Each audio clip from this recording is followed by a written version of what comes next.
Well, hello there, good people of the world. Welcome to another video and stream. Tonight we're here in Mexico again, and we will be continuing the Pacific Edge tour. I have announced the tour on the farm, so we might get one or two guests. Probably Control Freak might be a candidate. I'm going to enter the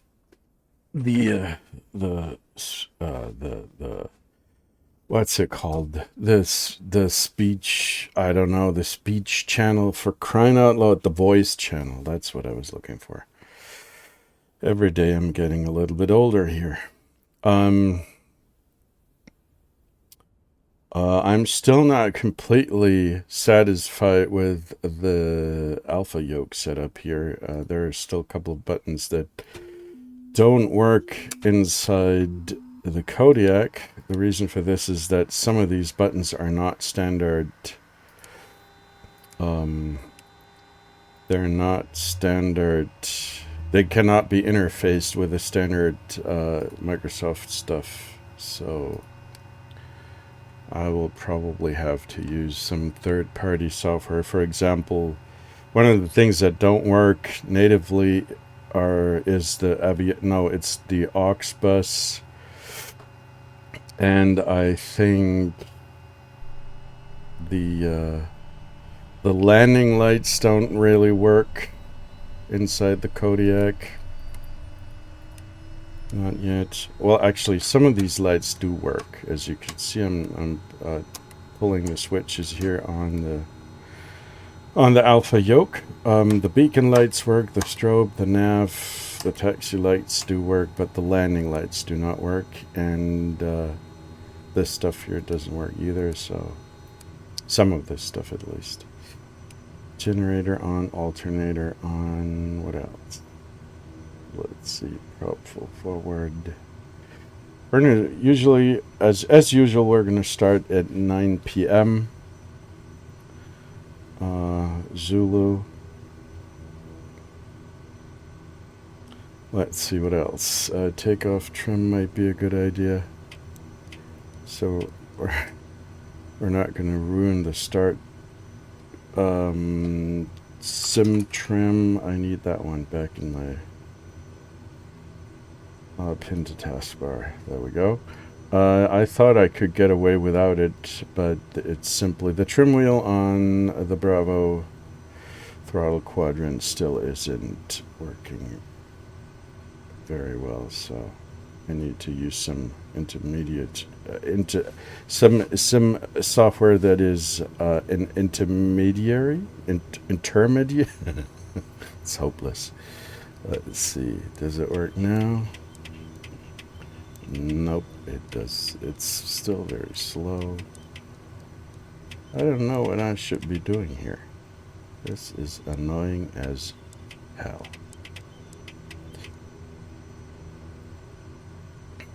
Yes, it is. Okay. What's the time? It is 7 minutes to midnight. 7 minutes to 9 p.m.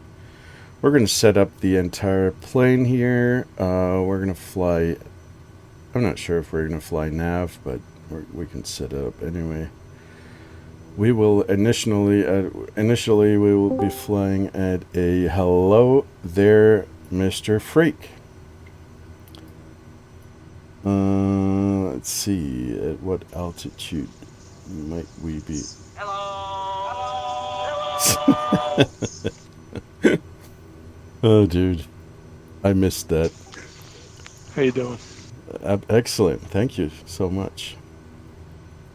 Had a busy couple of days lately. My wife had birthday, and I had kids' birthday parties and all that. And I got a new yoke, which is basically a problem because I wasn't able to use it properly. I was sitting on this thing. It was torture, you know. I got this alpha yoke that was sitting beside my desk, and I wasn't able to properly try it out. So, well, apart from that, everything is fine. Thanks. How about you? I'm good. That's nice. Just spawning in. Mm-hmm. Let's see. Initially, we're going to fly along the coast tonight. And then, if we still got time, we're going to fly to another one of those airports which have an unspeakable name. Xo... Unpronounceable. Scotland International, something like that. I'll take your word for it. Mm-hmm. Ixtapa. You were able to pronounce it correctly, were you not? Ixtapa? Ixtapa? I don't know. Okay. You pretended to know it. Mm-hmm. We'll see.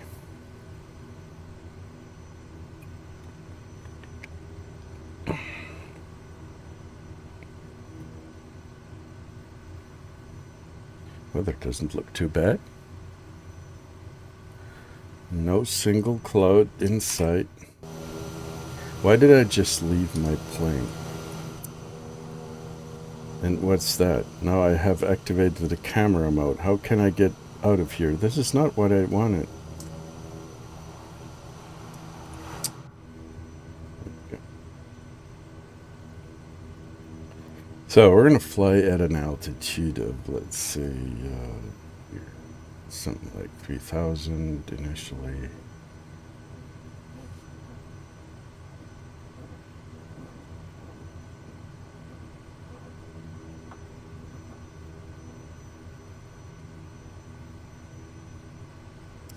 And then, let's see. What have you been doing lately? Some other nice flights that you had in between? Yeah, I've been in and out of a few and trying to come to terms with Sim Update 2. Mm-hmm. So, does it work for you? Pretty much, yeah. Okay. I'm seeing something that a lot of people are complaining about, which is a couple of quick blips usually happen on final. Mm-hmm. Have you seen that? Blips, I'm not sure what you mean by this, but Glitches, glitches? stutters. Yes, lots of that, actually. And the one way to make it go away for me was to empty the entire community folder. After that, I didn't have these stutters anymore. Well, I'm That did starting work. with an empty community folder, so I don't know what I'm going to do next, but I'll think of Okay. something. Yeah, I think one of the things that don't really work well for me is the whole frame generation thing.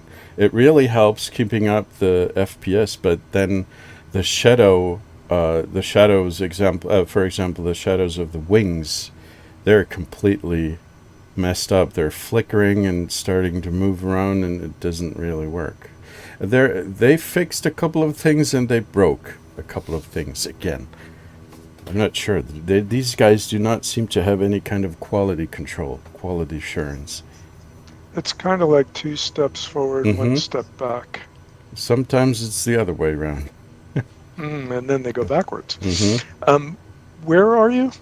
I I am went to M. at Mike Zulu Hotel. Oh, okay. Yeah, I was just there. I didn't see your nameplate, so I guess I'll go back.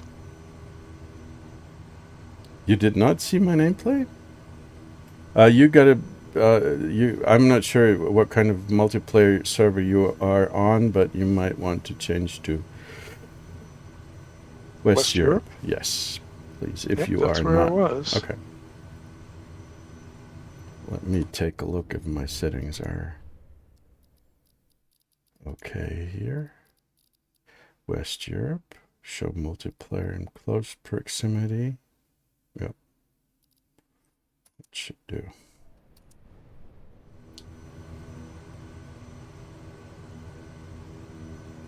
That's the time. Yep. We can actually take off once you're here.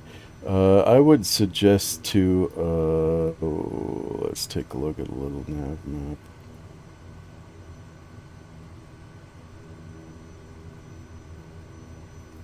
What is the weather? Runway 27.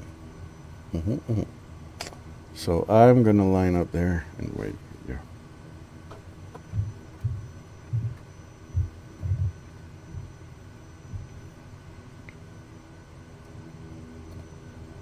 Okay, that's the problem. I'm not where I belong at all. I'm at, I'm on the mainland, Okay. not out where MMZH is. Okay, I do have to spawn in.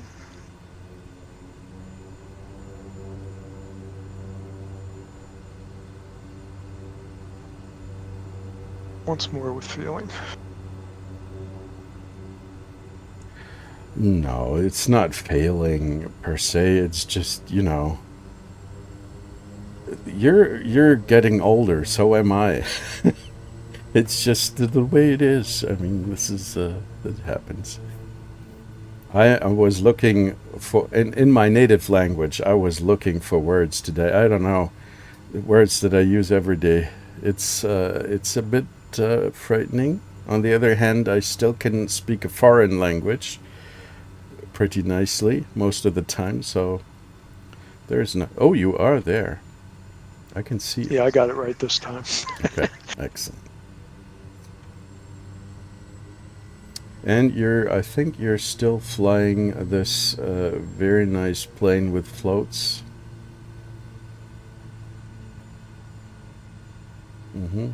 Let's see. If I zoom in, can I see anything? No.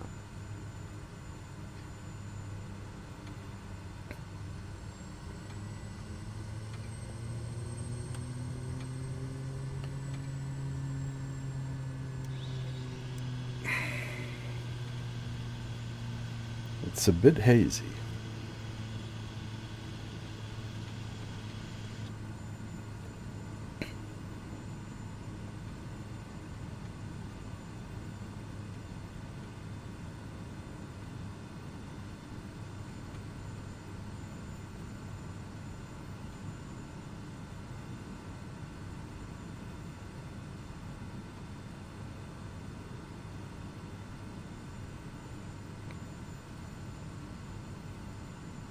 And looking at the, what is this white, red thing called? Windsock, right? Yeah. Okay. Let's point to, we seem to have some kind of crosswind. Well, you do not have floats today. Isn't that a dream here? A dream come true.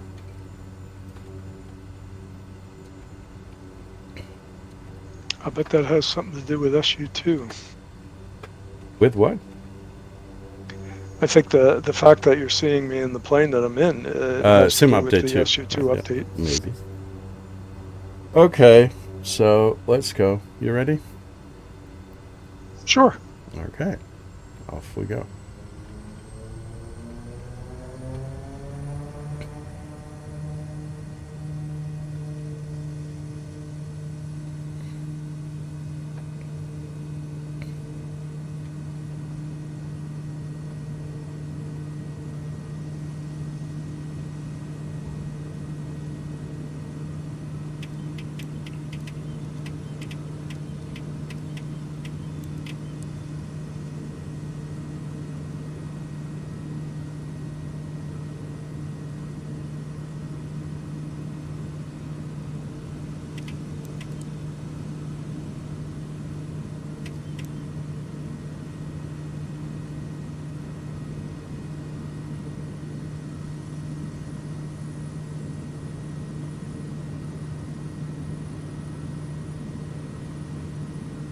Oh, there are nice beaches down here.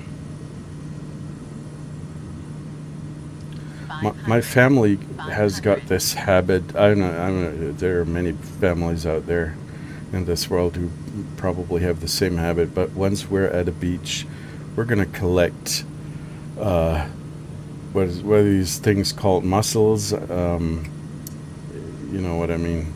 The You mean seashells or clams? Yeah, clams, exactly. Kilos, dozens of pounds of those things, and we're going to try to smuggle them home. Actually, when we were on Iceland, there's one thing that is really that you should not do, and that is try to smuggle lava rocks. They're going to get angry at this if you try to export some lava rocks. I mean, obviously, tourists that are on Iceland, they will collect some of this stuff because it's cool, you know. Everybody's gonna pick up some of these little rocks, but the Icelandic,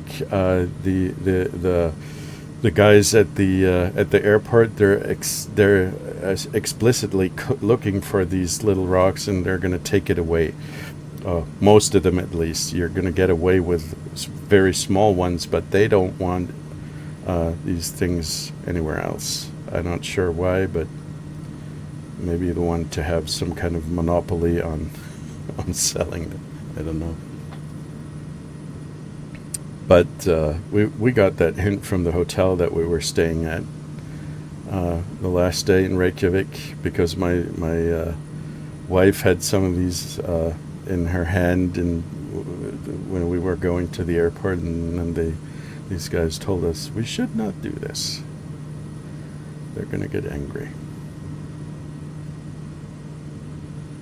Yeah, it's the same way in Hawaii. Okay. Well, I don't know why. Is there do you know the reason for this? Is there something specific that I mean, obviously.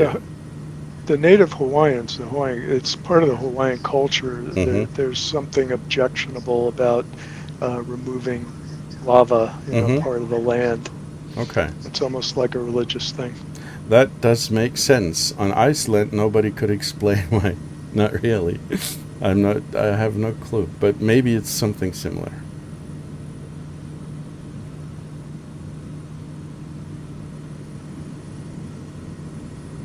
And I can understand, basically. I mean, if this is it's something special, really. And if you have all kinds of tourists dragging away tons of rugs, that's not really nice. But on the other hand, you've been there and you want to have some kind of memorabilia, something to keep. There are two sides.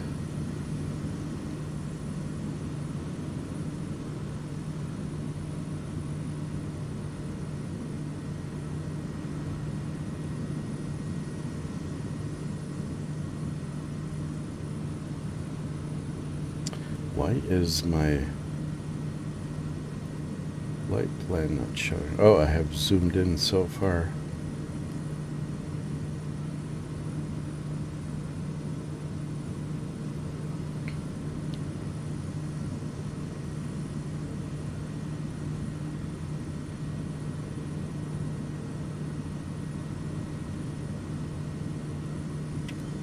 Maybe dude, I forgot I should raise the flaps here. That might make sense.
I wanted to fly heading here.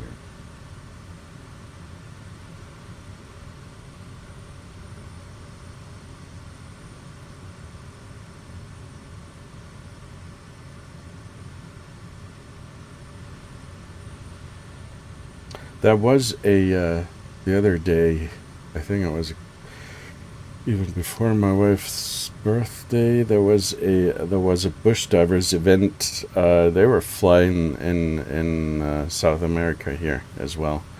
That was a tour to visit some of the volcanoes. I still have it on my little nav map. It was somewhere down at,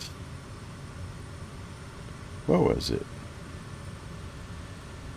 That was pretty cool because you could actually see quite a lot of the.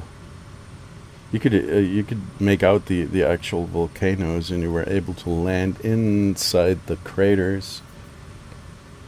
I did not really have a good plane for this. It was still my Kodiak, and the other guys were flying this.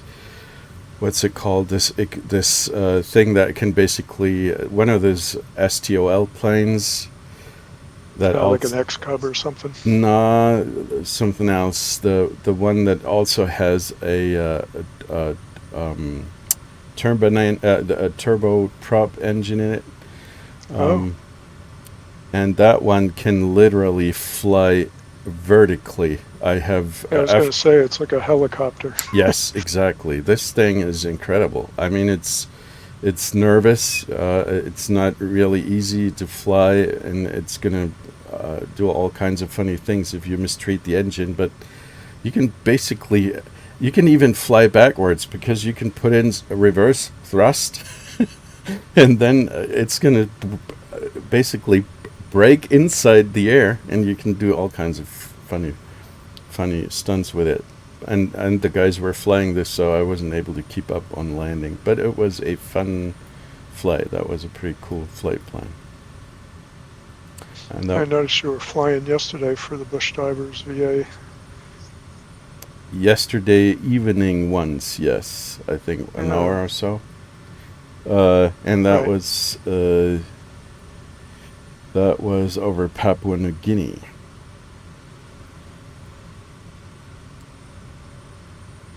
So let's see, where was this with the volcanoes? That was around the airport of Mike Sierra Sierra Sierra.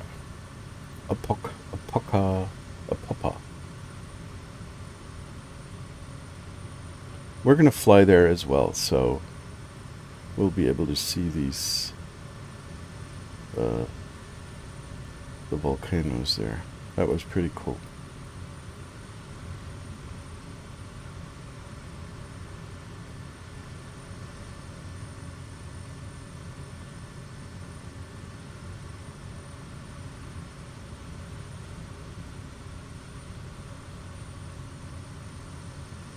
There are some odd things about this alpha yoke. I mean, it's really of excellent quality. There's no doubt about that. It's in a whole different class than the Logitech bullshit. But there are rocker switches for trim, rudder trim, and that. And I'm not sure if this is something that's also happening inside real airplanes. But you have, for example, for the rudder rocker switches, you've got two of them, and you have to use both of them at the same time. I'm not sure if this is a safety feature in real airplanes, or but it's a bit weird, and I haven't figured out how to separate these rocker switches. Do you know about that? There seem to be I sure don't. okay. Some planes seem to have that you have to use both of these rocker switches. It's not something that they made up, but I And for was the trim, you're saying, right? yes. On the yoke on the bottom for the thumbs, the thumb switches up for the elevator and for the rudder, and for both of them you have two rocker switches. They look exactly the same, and you have to activate them both. The Caravan that I'm in has a pitch trim Hmm. rocker switch, it looks like, on the left side of the yoke. Hmm.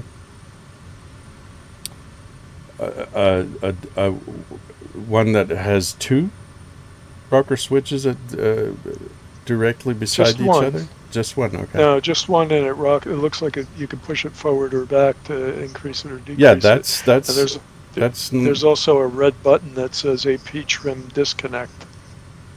yeah, that's not unusual. I have the same in the Kodiak, but as you can, that's actually, look at if you can take a look at the stream real quick, you can actually see it. Oh I yeah. never noticed it, but the Kodiak has two buttons as well, two Oh yeah, side switches. by side. Yeah, mine appears to be just one. You Okay, seem to have two there. I wonder why. Yeah, it just says pitch trim. Hold to lock. By the way, I have reactivated my, because I was kind of lonely in the air yesterday without TwoToneMurphy.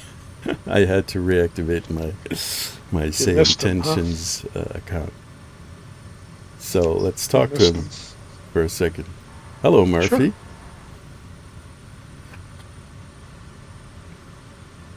Hello there, buckle up because we're soaring over some stunning sights. What can I do for you today? There he is. Can you hear this guy? I've been keeping the stream audio down. Give me a second, I'll turn it up. No, I've maybe we can have a. There was one. Wasn't there a way for me to put this into the Discord?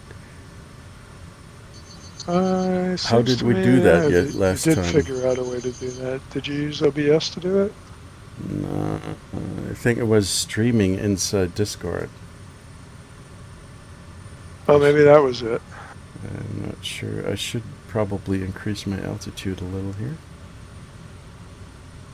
Otherwise, this is not gonna end well.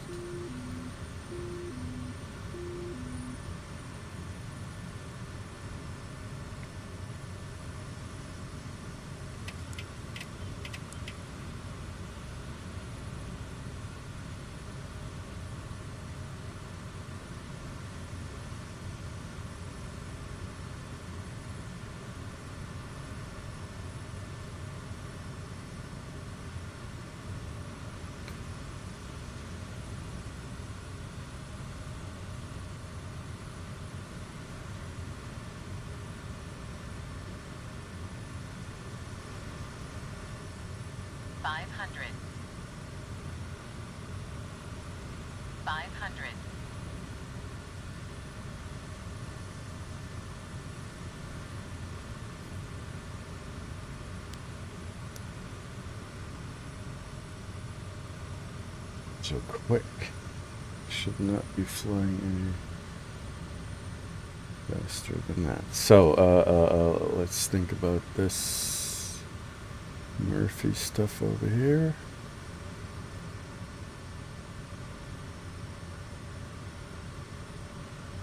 And when I turn the volume up on the stream, I hear you twice. I know. I understand. Let's see. Say intentions.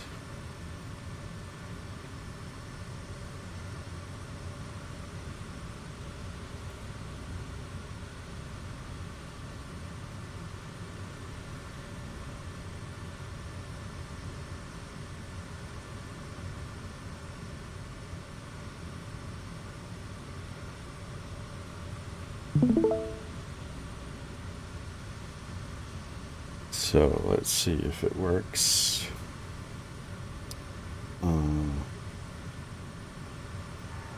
Hello there. How do you do, Mr. Murphy?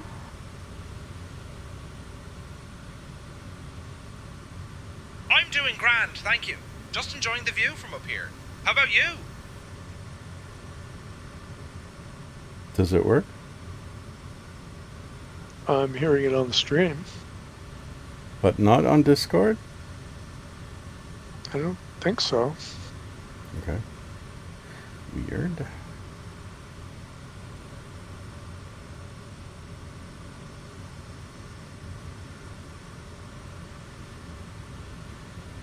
Hmm.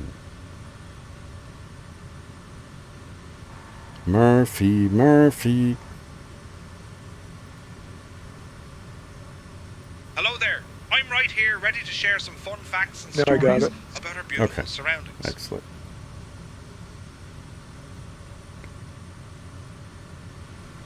So, what can you tell me about this area? Is there something special that we need to make photos of?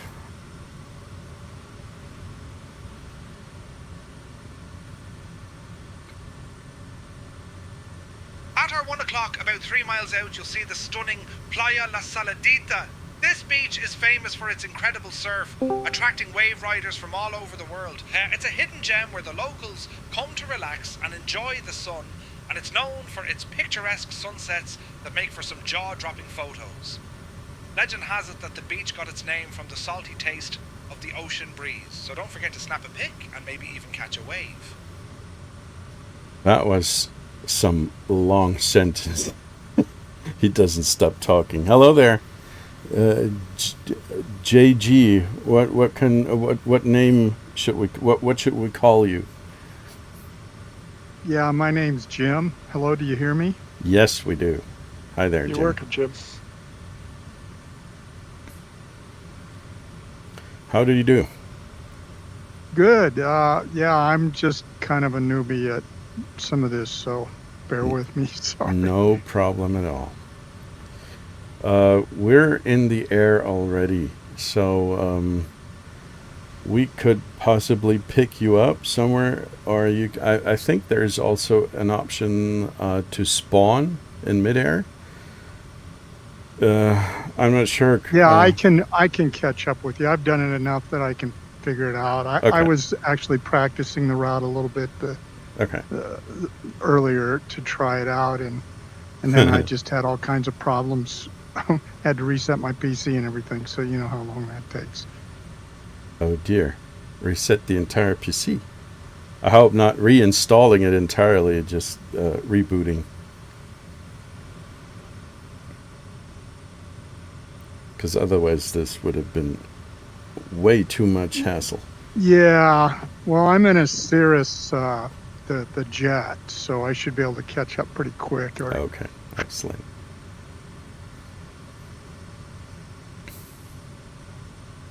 Yeah, I have, what's his name, TwoToneMurphy in the background from Say Intentions. Sometimes it's nice to ask about the surroundings, because, you know, I don't know if you know Say Intentions, if you've heard of it at least. I have not. Okay. It's not really complicated. It's an add-on software that you can use that connects to the flight sim, and you can do ATC with it. Let's call it artificial intelligence. That's what the maker says it is. It's basically a large language model connected to some database, I would say, in the simplest terms, and you can talk to it human-like. Oh, okay, sure. Yeah. Subscribe to ChatGPT, so I know a little bit about that kind of stuff. Exactly. So it's basically, I think they also use the OpenAI platform for this, at least in some aspects. So you get the idea behind it. But it's actually nice because the ATC part of it is pretty proficient, really. Oh, that sounds really nice. And you get the tour guide, TwoToneMurphy, which is cool. Yeah, that'd be good. Have you heard of Two-Tone? He's fairly infamous in flight sim circles. I have not. I have Bush Talk Radio. That Bush Talk Radio is about the only thing I've used to listen to what's going on, and that they go on too long. Well, that's the one thing that Matt left out is they borrowed Two-Tone's voice, and he has a very unique voice. You'll hear it probably in a minute, and see what I'm talking about. Yeah, I didn't know about TwoToneMurphy either, so don't feel bad about that. The first time that I actually heard his voice was when I was using Say Intentions. And I was totally baffled that this guy is such a personality in the flight sim community.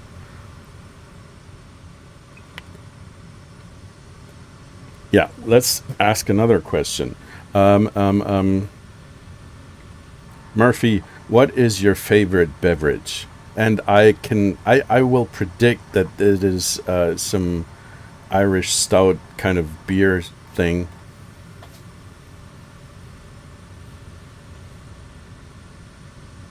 You caught me. My favourite beverage has to be a good old pint of Irish stout. Like Guinness, nothing beats that creamy goodness after a long day of guiding. Slainte.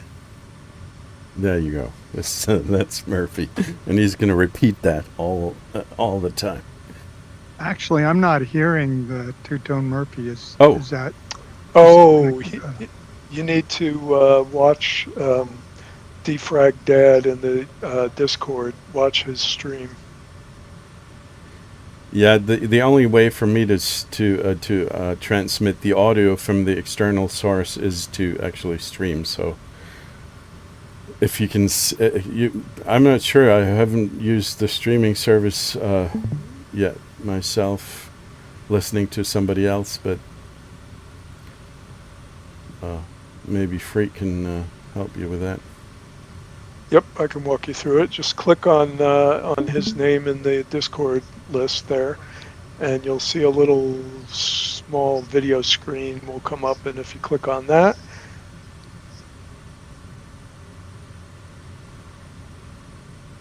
it'll say, hover over it, it'll say watch stream, and just click on it, and it should start the video stream. It only basically shows the Say Intentions window because we don't need anything else. Yeah, we just want it for the audio. Mm-hmm. If I just clicked on watch stream, will that work? Yep.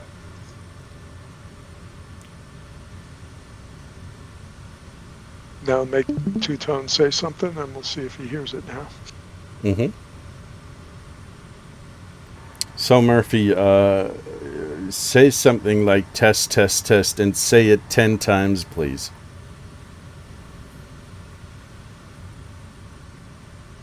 Test, test, test, test, test, test, test, test, test, test. Wow. Yeah, I'm hearing it now. Excellent. You really did it. Yes, I'm surprised myself. That was pretty awesome. I didn't count the number of tests. I did count them. They were 10. Excellent. He's competent. Indeed. Yeah, that's pretty good. So Murphy, what is your? We were talking about your favorite beverage, but what is your favorite food?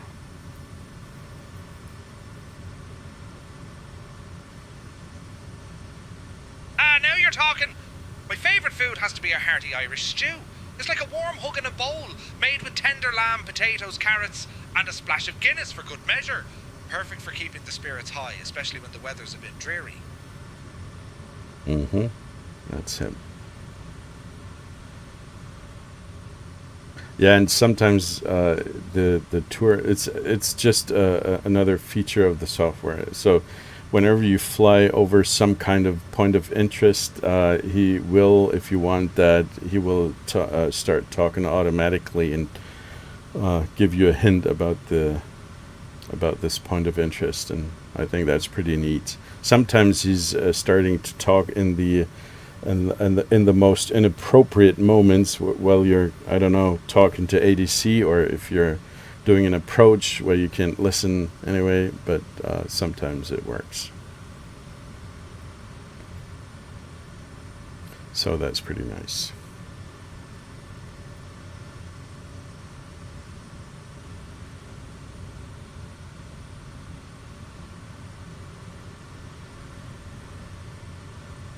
If I may ask, Jim, where are you from? You sound like someone from the States. Yeah, I'm from the right in the middle. kinda. About 4 hours west of Chicago in Iowa City, Iowa. Mm-hmm. Excellent. I'm in Florida. I'm a neither. What part of Florida? Just north of Orlando. Yeah, I worked for Collins Aerospace. We had a place. Spent some time in Melbourne, Florida. Uh-huh.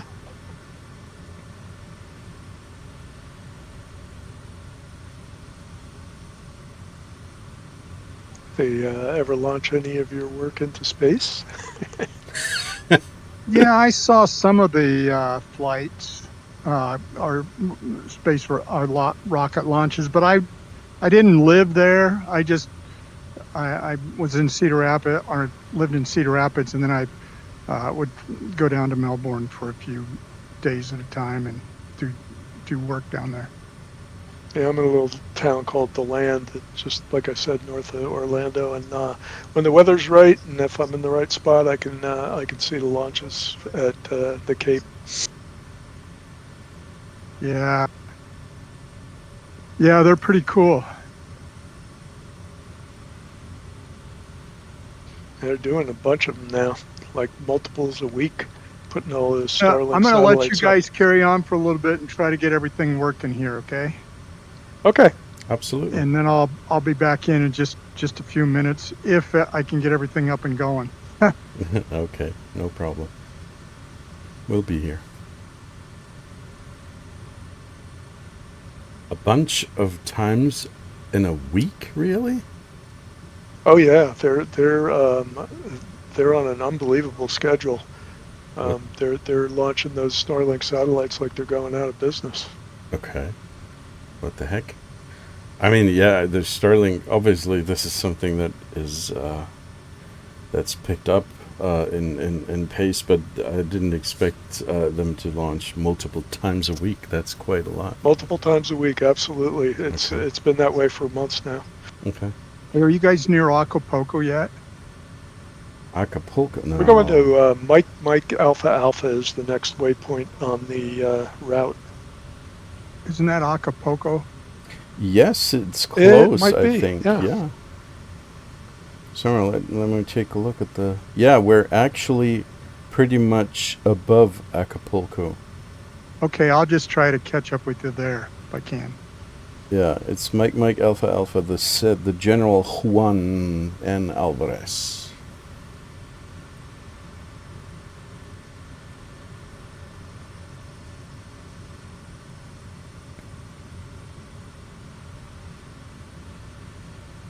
And whose rockets are these? What kind of rockets are being launched there? Is that from SpaceX or something? Yes, it's absolutely SpaceX. It's Okay. all Elon. Oh, dude. Okay.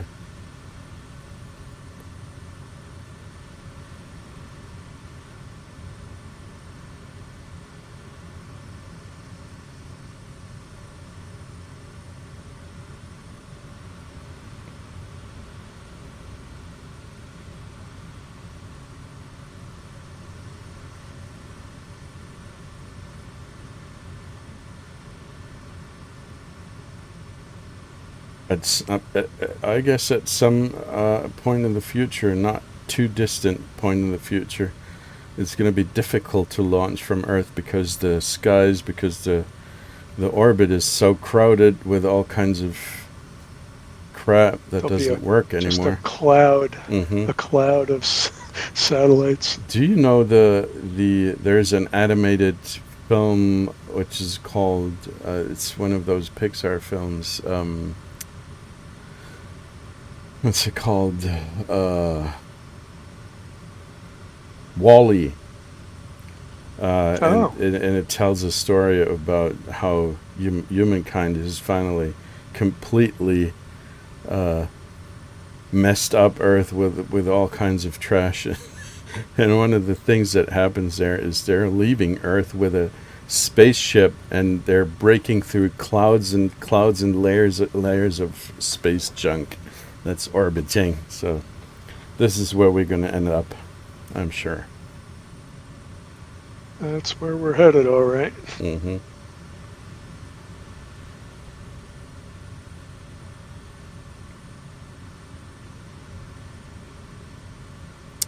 I can see you, Jim. You're ahead of us. Okay, yeah, I have a little app called App Starter. I don't know if you've ever heard of it, and it allows you to spawn anywhere you want. Okay. Nah, I didn't hear about that, but it's good to know.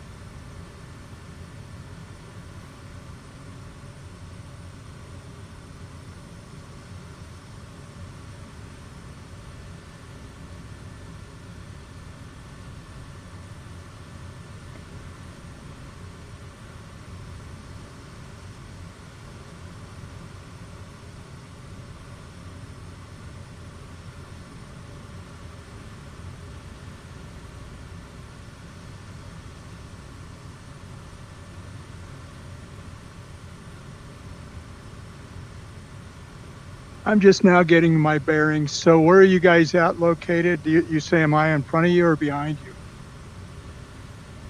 It depends on which way you're looking. But we're headed towards the airport of... Mike Alpha Alpha. yeah, that's Acapulco, but we're headed towards Mike 29 at first. So we're Okay. going to fly eastwards. And but you can circle above the airport, and then we're gonna meet you in the air.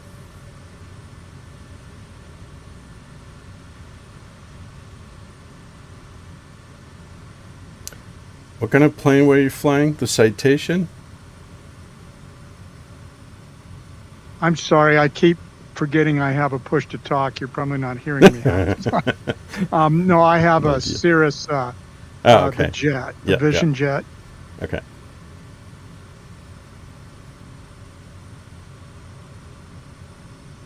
With the executive seating. Yes, sir. You've pulled out the good stuff. I don't know. Well, it says I can see the label, the what's it called? The tags, and it says the nameplate exactly, and it says you're flying a Microsoft Vision Jet executive seating. Yeah, you said to have a fairly fast airplane, and I thought, well, I am slow enough and not used to doing this enough that I probably better get a really fast one just in case. It's, whatever you want to fly, it doesn't really matter. Freak and I am flying planes that can fly pretty fast and slow as well. Excuse me, Freak, I always forget your first name. Please tell me. Vinny. Benny? Vinny for Benjamin. Vincent. Come again. Sorry, I was talking while the you were other talking. name?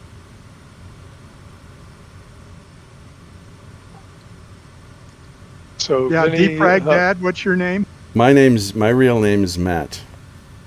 Actually, Matthias, Matt. because I'm German.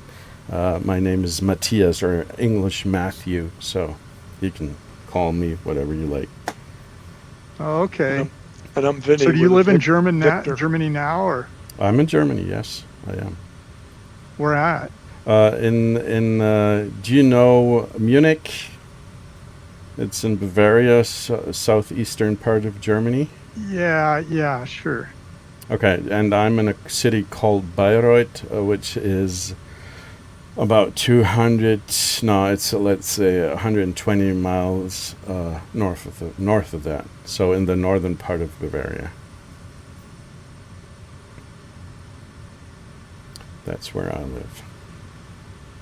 And it is you're from Idaho, so Oh, no, I'm from actually Iowa. Iowa. That's Sorry. No worries. Hey, Iowa. Everybody thinks we either grow potatoes or from Iowa, or they think we're from Ohio. Nobody gets Iowa. It's one of those rural areas that everybody gets confused about. I was just remembering something at beginning with I. So, but Iowa, which is in the middle of the state. So you're the other guy is in Florida, which means you're. I mean, like 1 or 2 hours ahead of him. Something like that. Just an hour. Just an hour. Yeah, so, you're an hour ahead of us. We're 4 hours west of Chicago and about 4 hours south of Minneapolis. Straight south of Minneapolis. Okay. So you guys are Minnesota. You guys are. You have afternoon right now, and I'm at close to 10 p.m.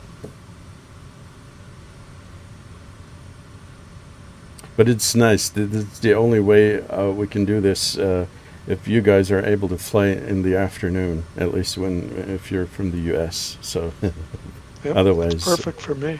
yes. Well, I'm actually retired, so I can Perfect pretty for much. you too. That is this is hilarious because most of the guys that I know from the flight simming community, or many, not most of the guys, but many of them are actually retired because they have, as Vin, was it? Yeah, Vinny. Vinny. Victor. As Vinny once said, I've got all the time in the world. Exactly. One of the benefits of being retired. It's like I tell people about retirement. It is not overrated. It's actually kind of awesome. Well, if you have, let's say, if you have the financial means, if you're retired well and you can afford certain things, otherwise it's not cool. Unfortunately, I have an aunt who is how old is she? She's above 80 now, and she has not a whole lot of money left, and she needs to live in a I'm not sure what it's called in English, but some kind of residency for old people, and it's very expensive, and in Germany getting old is really, really expensive. I'm not sure what it's like in the States, but getting older only is fun if you have the money for it. Yeah, if you're living in one of those places where they're like, you just flew over me. Control freak. Yeah, I saw think you. Vinny just flew over. Yeah, he did. He was trying to crash you. No. Yes. I'm not a helicopter, and I'm not flying over Washington, D.C., so. Copy that.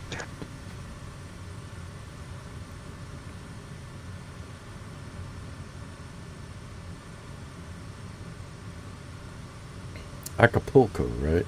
So this is because this is a bigger city, as it seems. I haven't been there. Isn't that some tourist magnet?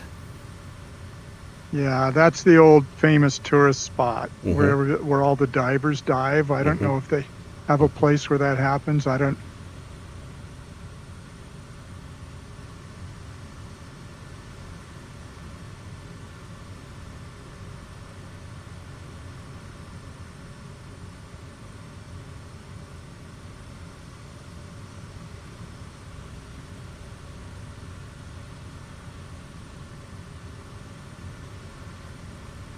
It's actually pretty crowded here.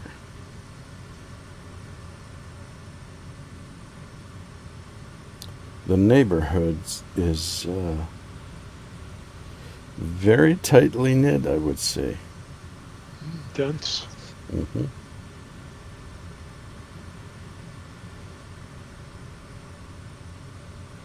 But some of these guys do have pools in the backyard. Or maybe on the roof. It seems some of these have pools on the roof.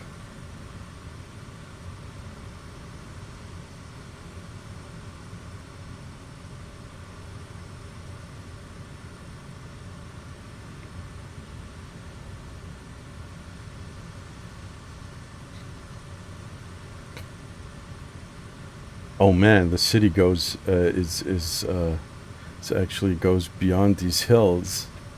This is huge.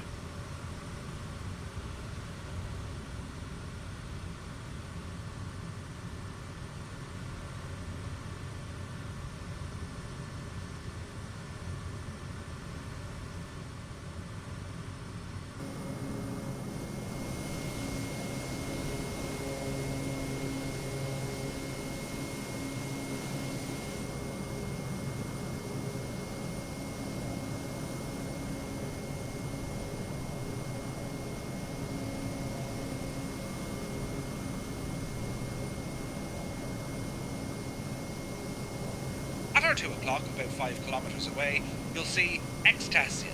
This thrilling attraction is a water park that opened in 2021 and is known for its exhilarating water slides and activities that will make your heart race faster than a leprechaun on a sugar rush.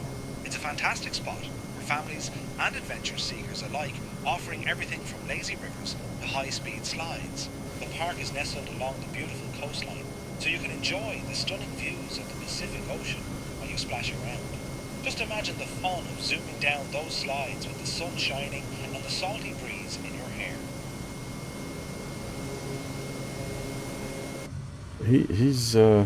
He becomes pretty poetic once he starts talking. He has his moments. Mm-hmm.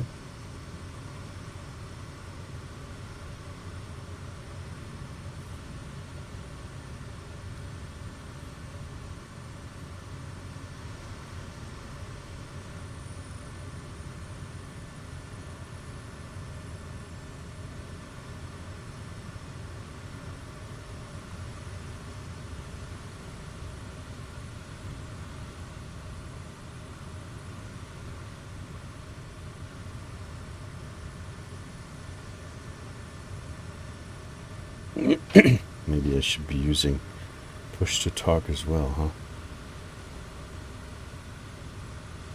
But on the other hand, once I start using this, you're not going to hear anything from me anymore at all, because I always forget to hit the button.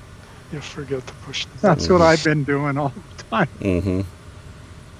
Yeah, but on the other hand, sometimes it's nice to be able to cough without busting up the... broadcasting it, yeah. Mm-hmm.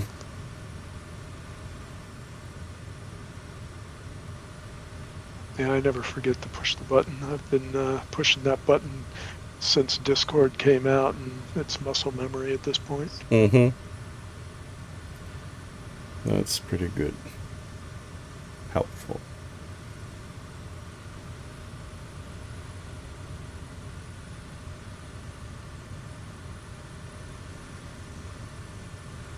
Have you turned on the labels, the nameplates, Jim? Yeah, I have them on, I think. Okay. You see mine? I do. Yeah, it's easier to keep track of where people are, so I always have them on.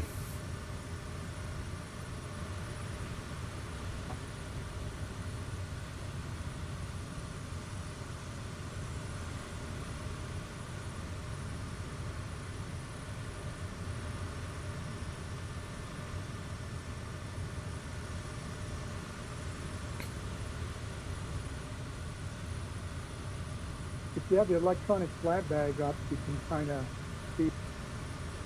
I'm sorry, Jim. You're very your voice is very quiet. I'm hardly able to hear you. Yeah, I was trying to do this in VR, and I'm on the VR headset with the audio, but all of a sudden my frame rates went really bad, so avoided that. I think it's the new NVIDIA drivers. Mm-hmm. Bad. I heard about that some people have issues with that. Yeah, I'm reading that some people are actually rolling their drivers back Mm-hmm. to avoid some of the problems the new one is causing.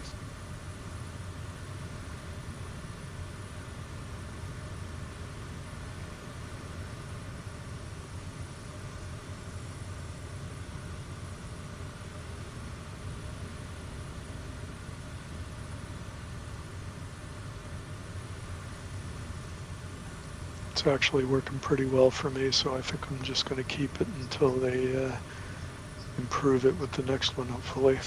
Sure, why not? My only issue is I get almost a microscopic glitch on final or after touchdown.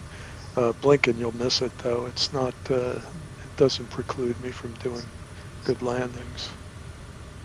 Well, it didn't. I did have a couple of problems lately, really, after the sim update. But Yeah. I don't know. Eventually, they're gonna fix it. But it's a pity that I had. I'm not sure if that was really the reason. But what sure did happen is that the flight sim actually loads quite a bit quicker after I have removed all the add-on airports.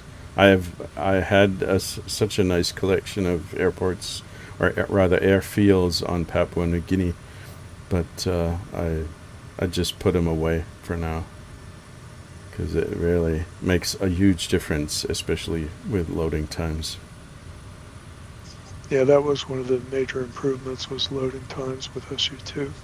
Yeah, well, that might have been the case if stuff works really, but for me it didn't. So maybe the loading times have improved, but there's other stuff that just doesn't work. So I'm currently, I think it might make sense to leave the flight sim as default as possible.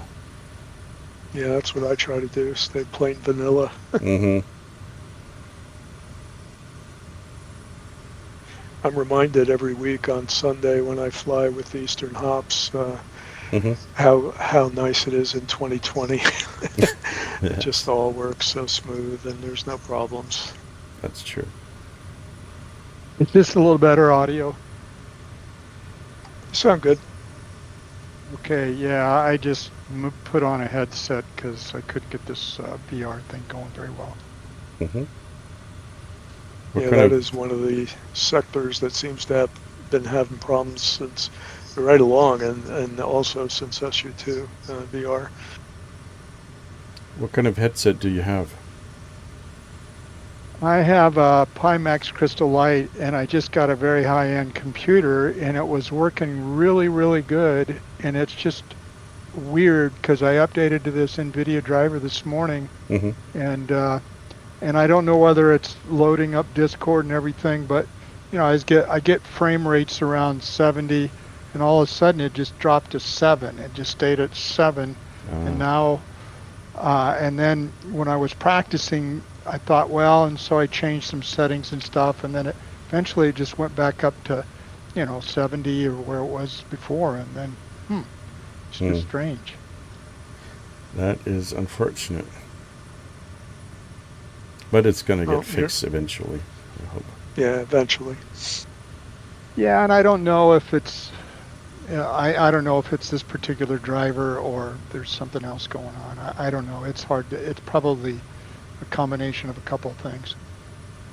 Do you have a 50 series card by any chance? I do. I've never bought the highest end thing, but I did get a 5090. That is... Did you say you did get a 5090? I did. Oh my God. Yeah, he's one of those guys. He says he never gets the highest end, but that is the highest possible end that you can... The highest possible end. Yeah. I told somebody when they release the latest card, I'm going to get it no matter what. Well, wow.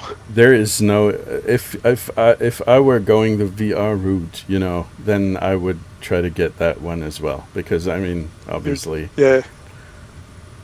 You're definitely positioned well for when they get the sim cleaned up. Absolutely. Yeah, it's really fantastic when it's when it's working right. And I don't know what happened. I don't know. It just seems like every time I try to join a group flight, always everything goes wrong, and I don't understand why that is. It's gonna get better.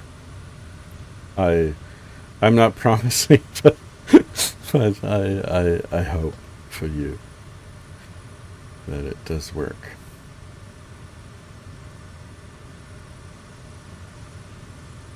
The PMAX Crystal Light, I envy you. I think it's a pretty cool headset. I did try VR with the Meta Quest 3, and that works fairly well.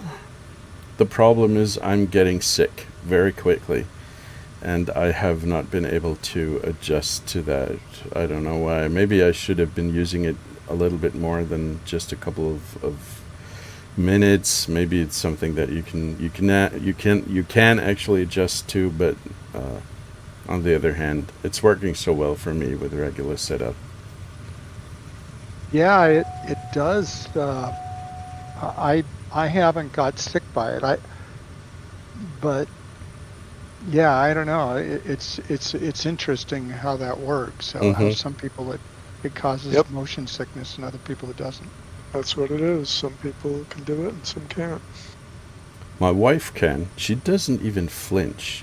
I have when I brought home the Meta Quest, there's an app which kind of simulates a roller coaster ride, and almost all of the people that I put the headset onto, they were about to fall over when they were doing this ride, because they, looking up and down, and your eyes see something that your body doesn't feel, and the people were falling over. My wife just stood there rock steady. She didn't I don't know what's wrong with her brain, but she just stood there and right with it. Yeah, maybe right. It was fantastic. Everybody was looking at her like she was an alien. That was hilarious, and she thought it was pretty cool. But she didn't really react to anything. I was suggesting that she actually closed her eyes, but she didn't. I was asking questions. What kind of things happened during the ride, and she could answer every single detail, so she did look. She was watching. Mm-hmm. Well, actually, they say closing your eyes actually makes it worse. I didn't try that. I just put it away, make sure that I don't puke on my keyboard here. That would be bad. Mm-hmm. It's unfortunate, because if the few minutes that I was using it, it was very, very cool and immersive, but unfortunately.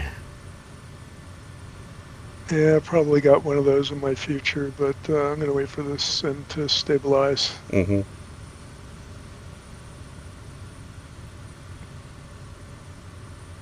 How does it work with all the? I mean, if you're using VR and you're gonna have to interact with a cockpit, and there are all kinds of switches. How do you do that in VR? I didn't come as far as actually to really figure that out.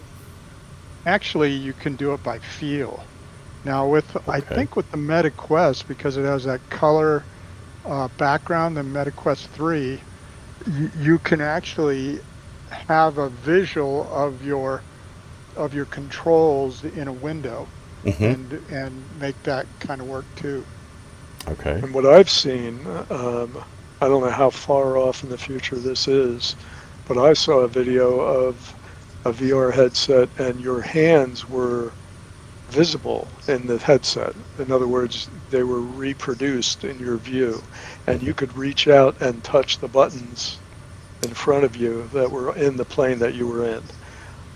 Okay. Yeah, the Quest 3 does have recognition of your hands. You can see, if you're using certain apps, you can actually see your hand and move and interact with the world, but there was no connection to the flight sim yet. So, but yeah, I was going to say it can track your hands.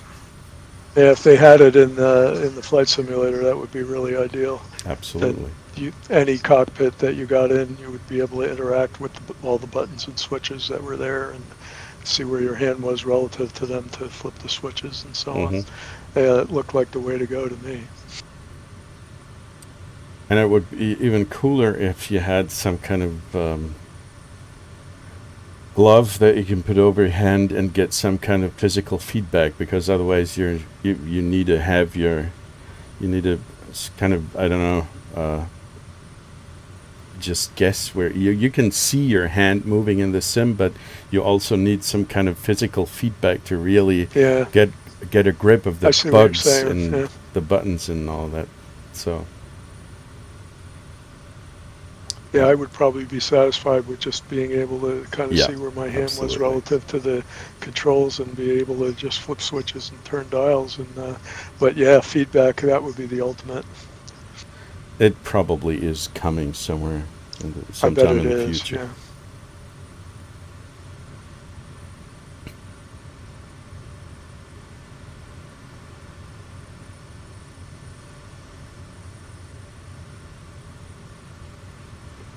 I kind of lost Jim. Where are you? Can't see your plane anymore. Are you so far ahead of us with your... No, you're on my 3 o'clock. There you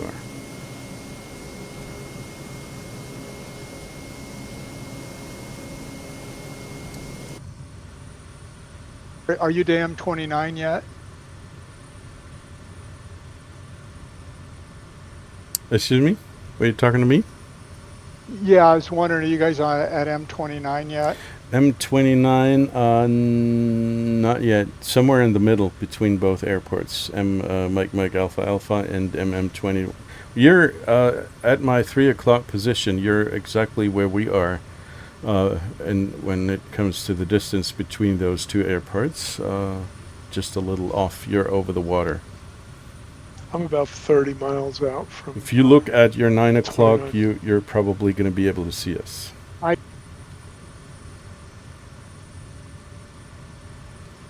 was trying to get the autopilot to kind of start working so I could not, because I'm not used to flying without VR, and it's just really difficult for me because it's so easy to move around and see what you need to do, and you know, I do it by touch, do it by feel, and you just know where the controls are. It's not hard to do it at all by just being blind and just touching the controls. You don't need to see the controls. It's kind of like typing. It's muscle memory. Yeah, I can do that. I can type whole paragraphs without looking at my keyboard. Yeah, but you're an IT guy, you know that? That's true, yeah. And an old one at that. Uh-huh. So what do you do, Matt? I'm an IT guy too. I'm a software developer. Cool. And I'm dabbling with this whole AI crap. It's really making my life miserable. Because all the things the people using it, and you're worried about getting security breaches? No, not necessarily. No, I'm pretty sure that my profession will not die out. At least not pretty soon. But what happens is that there are very many people out there who believe that, especially let's say on the manager level, many people out there who believe that we should not be charging as much for our developments as we used to, because half of it can be done by AI, which is not true. And sometimes it's just difficult to argue with people nowadays, and everybody and their mother think they can do software development with OpenAI and stop using proper IDEs and stuff, and it is tedious nowadays, and I think the landscape of software development will change rapidly and quite profoundly, unfortunately, but that's just how it is.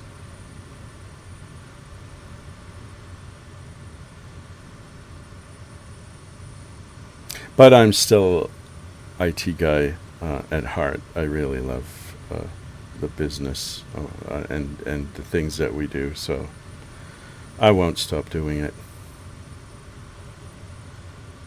And neither has Vinny. He was telling me his what was it called, resume, and he did stuff. Oh, yeah. Dude.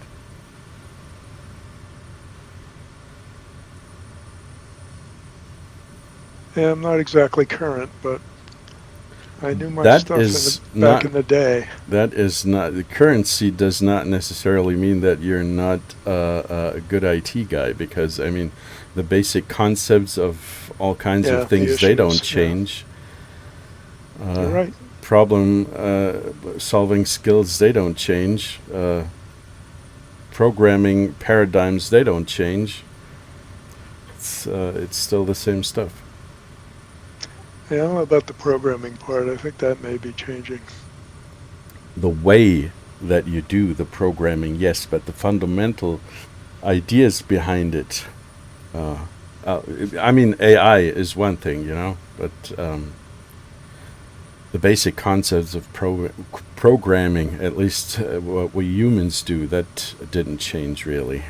The tools and the frameworks did change. The people are getting more stupid all the time, because they're relying on frameworks and they don't really need to do groundwork. But I see that with the young people around me all the time. Interesting.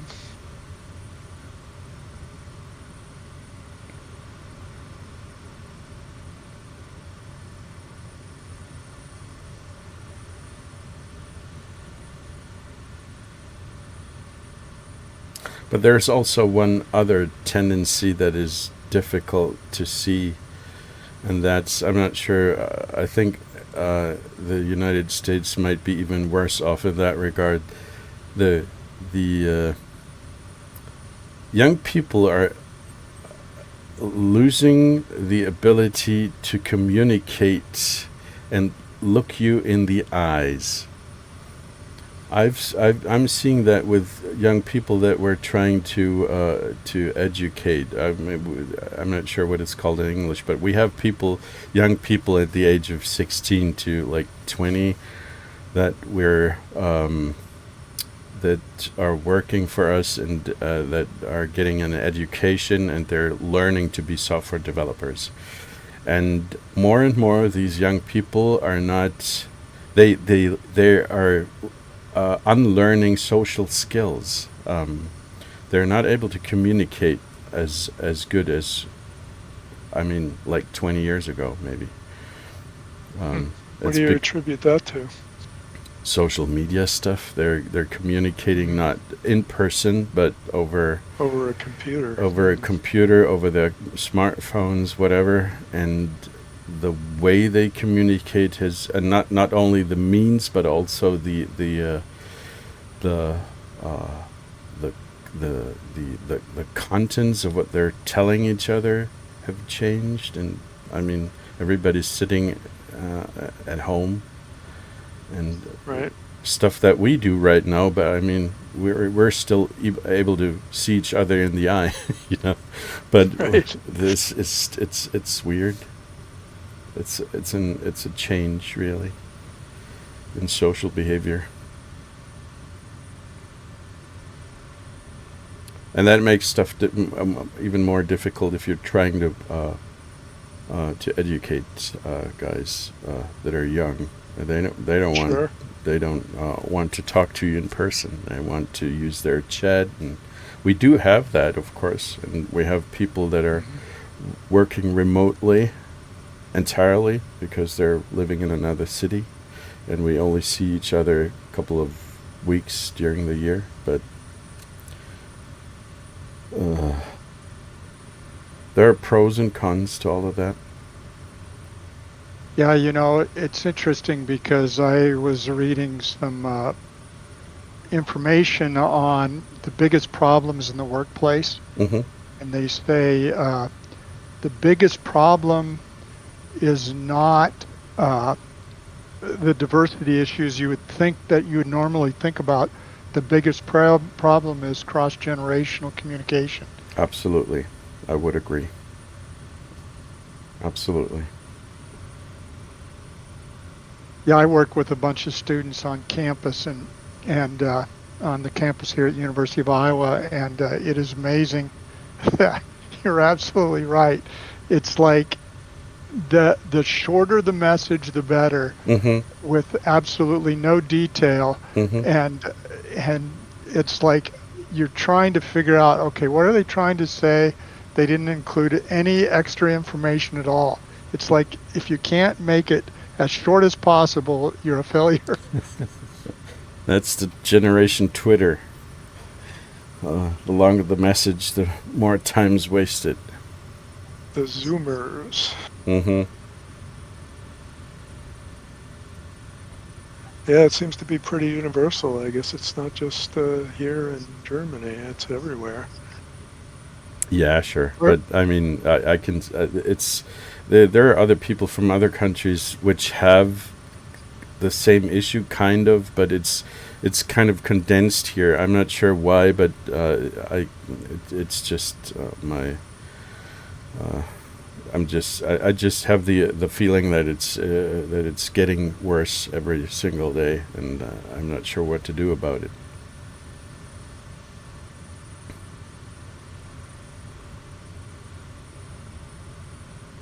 But you can't stop people from using social media stuff. It's not going to happen. So, Vinny, what did you retire from? I was in IT. I was a coder. I worked mostly in the beginning of my career for AT&T and its spin-offs, so Lucent, Bell Labs type of thing. My first job was at the Princeton Plasma Physics Lab, working on tokamak fusion reactors. The computer systems that monitored them and ran them. That sounds really interesting. It was fascinating. Surrounded by a bunch of physicists that knew a hell of a lot more than I did.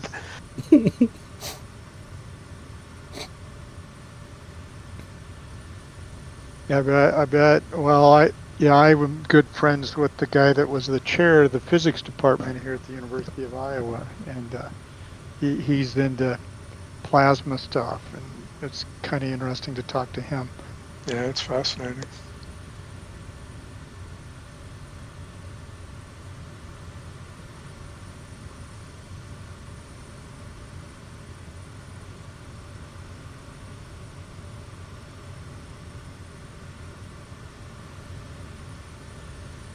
So we're going to make a stop here, you think? Yeah, sure, why not? Just for the heck of it. Yeah, I had a crash to desktop, so I'm just getting spooled back up again. We've all been there. Well, I didn't have a crash to desktop lately, really, but I haven't had one since SU2. Okay, but I have an AMD card, so I'm on the bright side right now, at least when it comes to drivers. Right. So, you said, are you on the beta for Sim Update 3? No. I'm not. We wouldn't be able to see each other if any of us were. They have completely different servers for the betas. They do? That's right, yeah. Okay. Yeah, when SU2, before SU2 came out and they were in beta, the people that were on SU2 beta couldn't see regular users. They could see each other.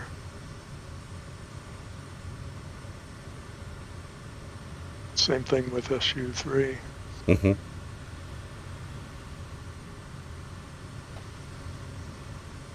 I'm just going to follow you in there. Oh, I can see the runway, actually.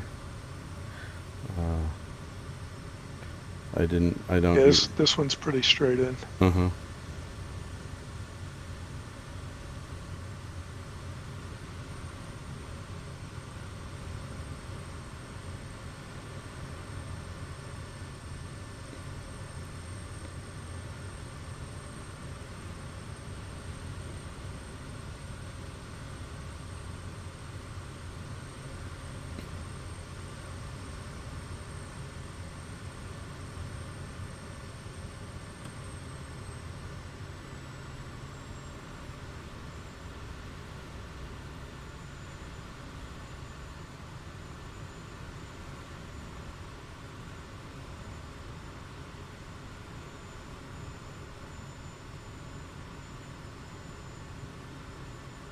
We do have a bit of crosswind here, but also headwind, which is nice.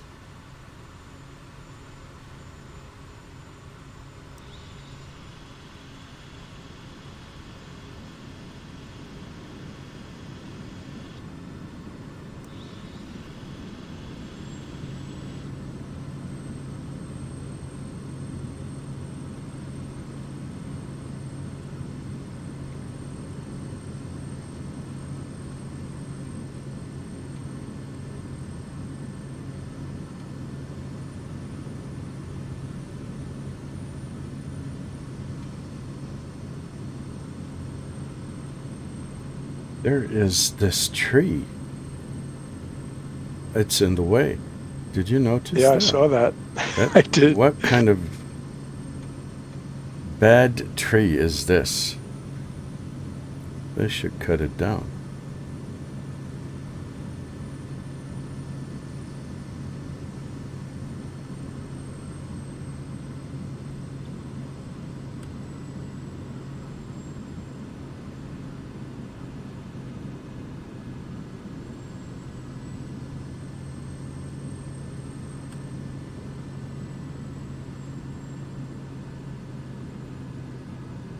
So I have a sound effect that I usually play when I see that sort of thing. Mm-hmm. And it goes like this. Watch out for that tree. What the And heck that's is from going Georgia. on here? That's from Georgia the Jungle. It's very appropriate, really. I was struggling to keep this thing on its wheels right there.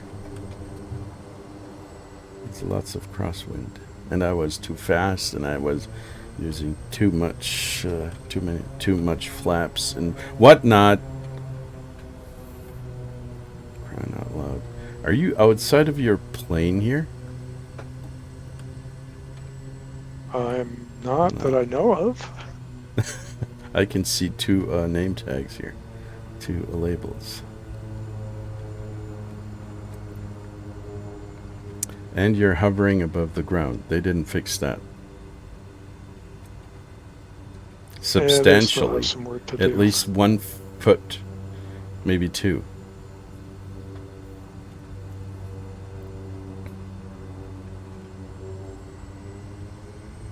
So, Jim, should we wait for you?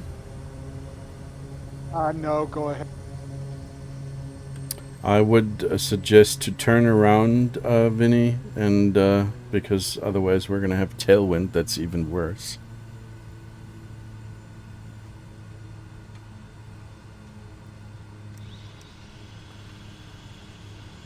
You want to make a short break?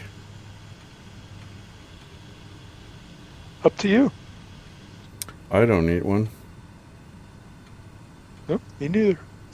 Okay. Nothing but time, remember? Mm-hmm. Well, you know, there's the issue of if you're drinking too much, maybe the bladder needs a break. But I don't right now. Nope, I'm good. Okay, excellent.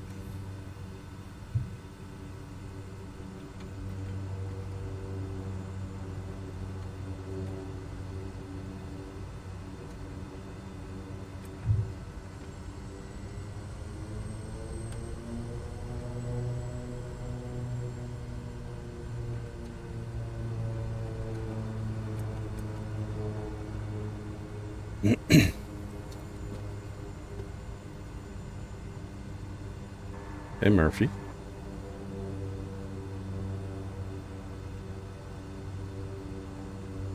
Hello there, I'm here and ready to share some fun facts about our surroundings. What would you like to know? How about those fun facts?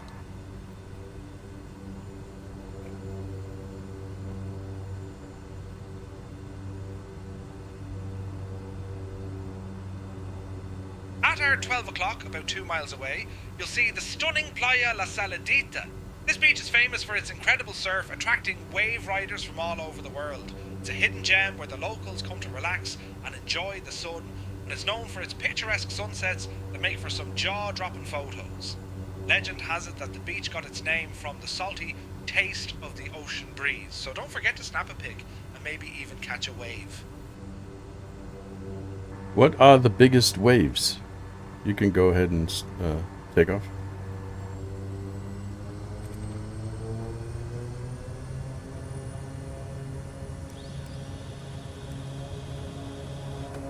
The biggest waves can typically be found at places like Puerto Escondido, known as the Mexican Pipeline, where waves can reach up to 20 feet during peak season.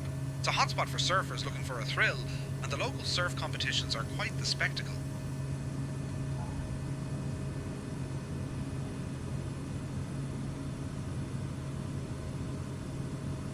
That sounds like awesome.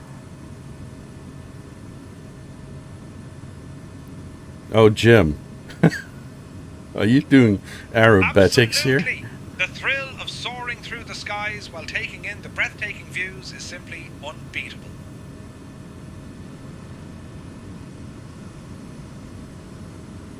Yes, you are. I hope this is in a controlled manner and not due to some VR glitch. It looks pretty well what you're doing there. And in case you're looking to say something, please hit that button. Oh yeah, no, I'm just getting. And I was using that thing to try to. And I don't know if my controls are working or what's going on. I don't know. It's just, this is the craziest flight I've had in a long time. It's all due to Vinny. He has that kind of effect. What are you doing? Did you just slow down time? Yeah, my sim was acting strange, so I did that little trick that I told you about where I hit the sim rate all the way down and then up for just to make sure I was on 1x because it felt like I wasn't. Okay. Okay, so And now it is behaving better. that's good. We're gonna enter the mountain range ahead and aim for this interesting. Oh man, I should activate the autopilot for this city of Cuilampo, Santa Cruz. That might be easier.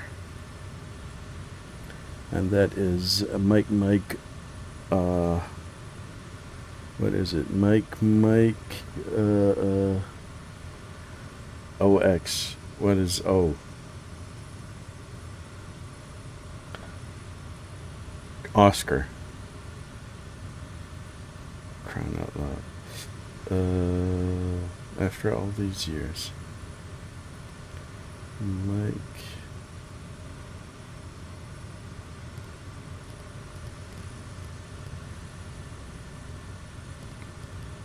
It's Oaxaca.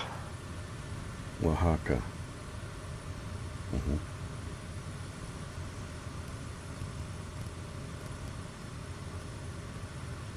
Mike, Oscar, X-ray.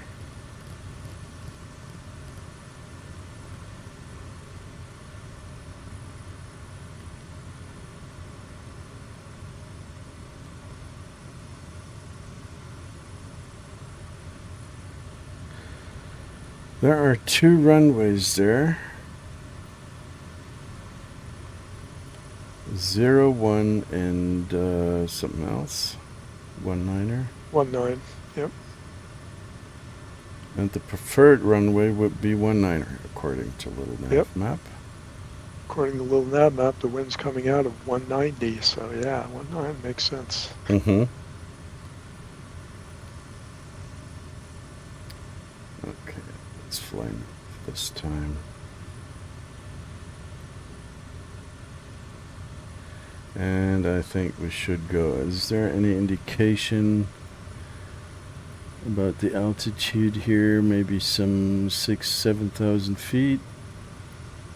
or even more than that. For some reason, I have not been able to determine, but there is an option in Little Nav Map where you can actually have an overlay over the map where you can see the minimum safe altitude. There's a window called Flight Plan Elevation Profile. If you can find that in the menus and expand it, it shows you the altitudes. And right now it's telling me that the leg safe altitude for this leg is 11,000 feet. 11,000, oh dear. Well, let's go That's to... a pretty high altitude. Excuse me?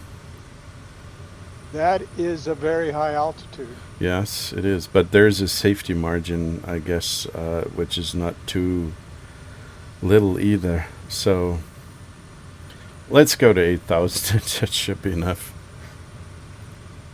Let's see. There's usually some valleys that you can wiggle through. We could do that, of course. Try to find some canyons here. Why not? Let's do that. I'm going to fly manually. Let's see. There is... I'm using Open Topo Map in Little Nav Map. Unfortunately, the further you zoom in, it's not... There is no color anymore. I'm not sure why that is, but it's probably the map, the imagery.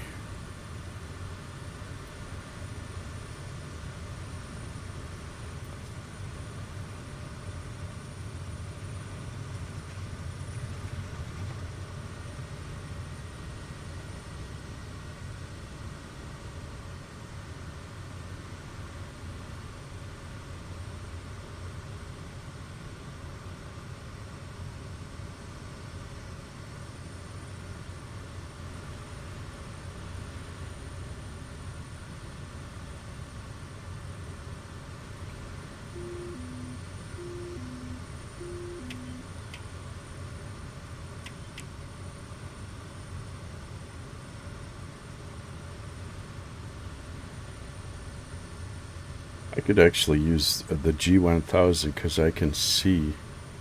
That's easier to spot what kind of canyons we have here. Yeah, the radar map that comes up by default in the MFD. That works pretty well.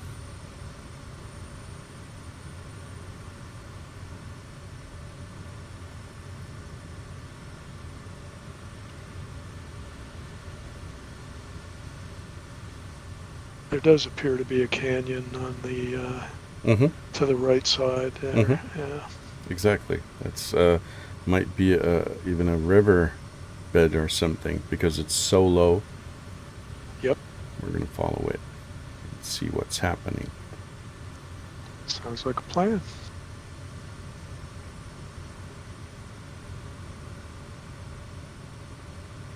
Okay, now right now I'm getting about 55, 56 in VR, and it's great.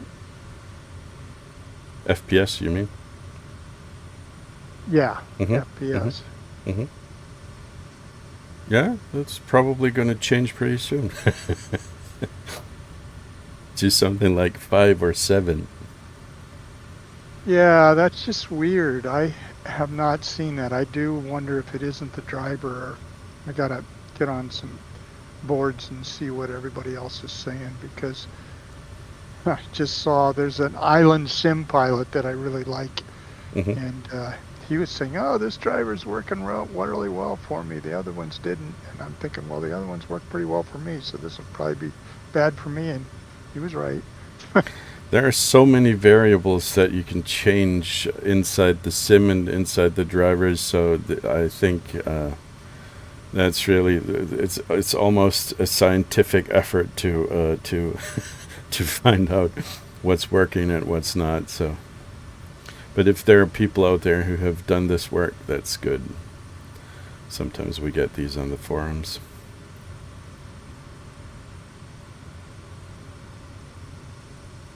it took me quite a while to find the best possible settings for my graphics card with AMD. It's quite different when it comes to some parts of the setup, because I don't have the DLSS frame generation stuff and all that. I'm gonna have to choose different settings, and to get the most out of it, it's quite a lot of work to find out.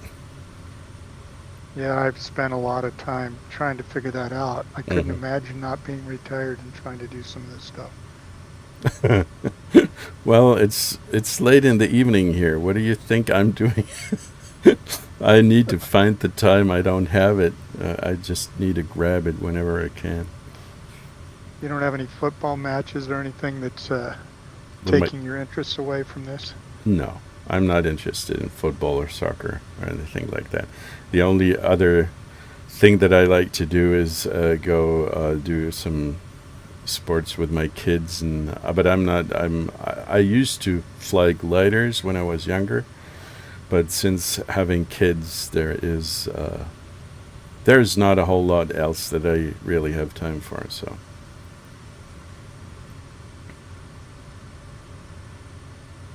And doing simming here is the next best thing that I can do, because my eyes are getting worse and I cannot fly in reality anymore, or it would take too much effort and going through all these physicals, and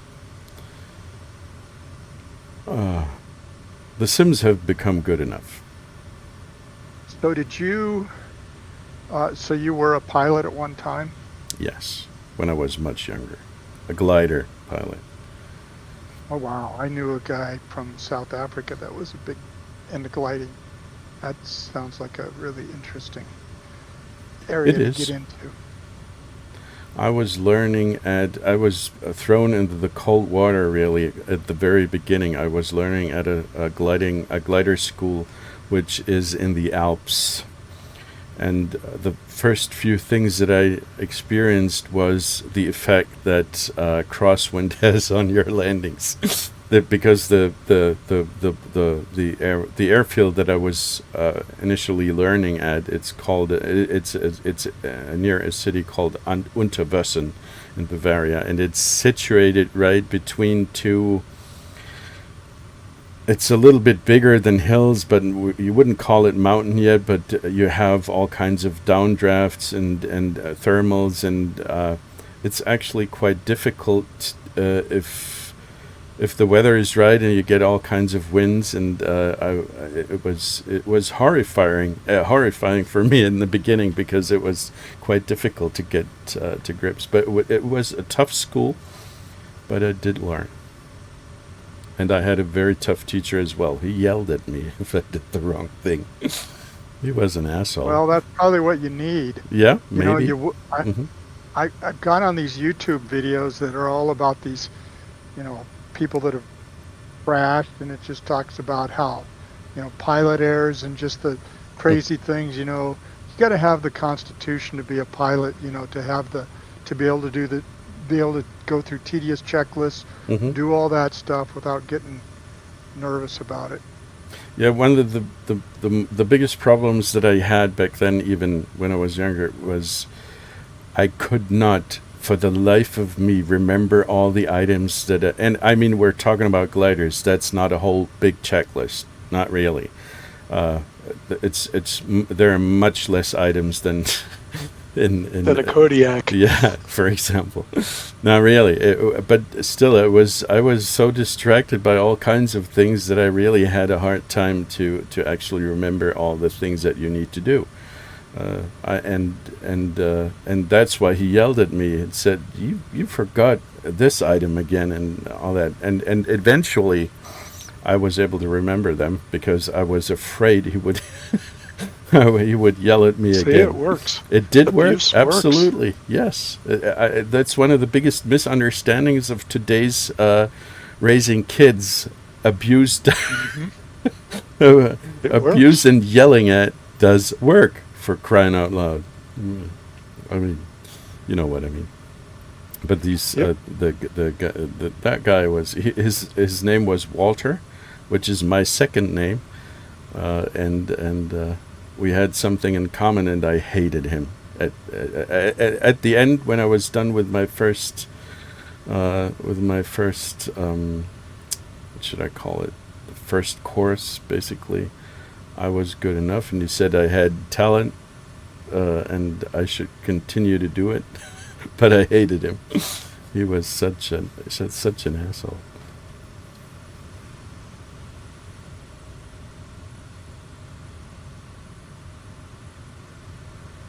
Yeah. Well, I'm doing the 11,000 feet. I'm at 11,200. So Okay. it is easy really for you. fascinating to see these roads, all these roads going up and down the hills with all the switchbacks. I imagine that'd be really interesting in a vehicle.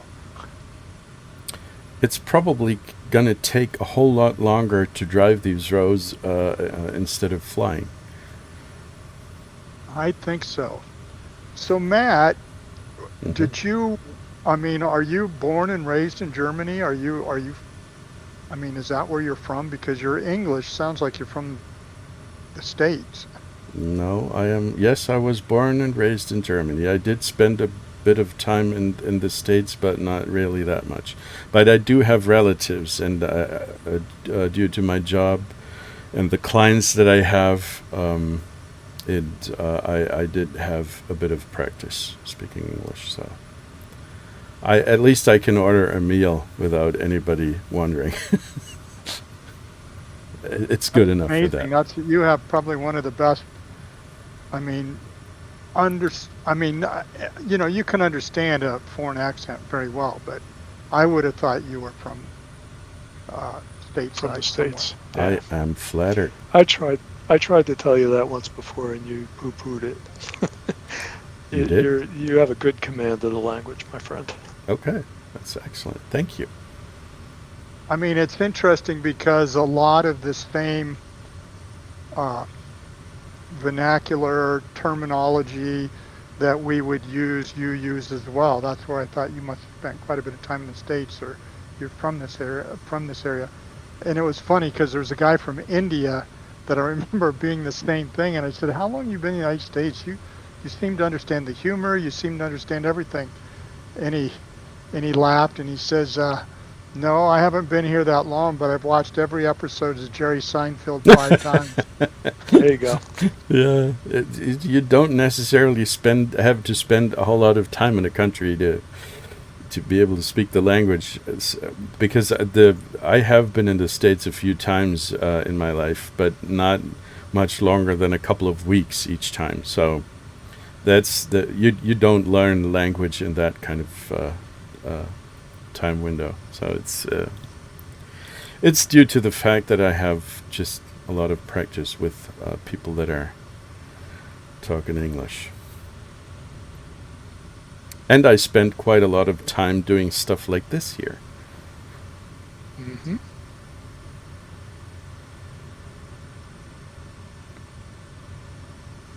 So are you anywhere near retirement? Absolutely not. No, I'm 47. There's still a couple of years to go. Watch out for 48. 48 is supposed to be the most unsatisfying year of your life. It depends on what haven't kind heard of that one. satisfaction we're talking about. Job satisfaction, maybe, but everything else, I'm pretty confident that the next couple of years might be pretty good. Yeah, that's good. No, I think they say that 48 is kind of the midlife crisis time. You know, it's a lot of times it's when your parents start needing a lot of help. That's true. You know, you're going through. That's when you kind of, have I accomplished what I wanted to accomplish? So you read and you can just, you can do an internet search and say, when do people have the highest rates of anxiety and depression? And usually it's around the age of 48 plus or minus. Okay. I'm not sure I fit into that category. We'll see. But yes, I do have relatives.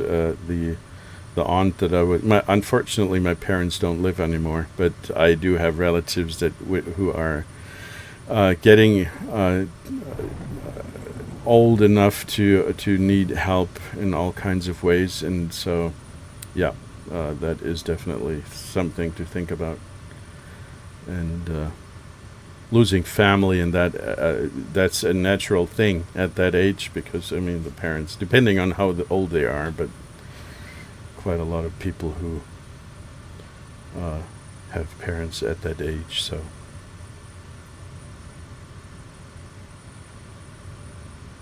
but I think I am above average when it comes to satisfaction in my life. I'm pretty happy with what's going on right now. Oh, that's great. That's great. Yeah, I'm at the point where I only had 2 kids, but they have produced 8 grandchildren. So They were busy. that is wonderful. Yeah, absolutely.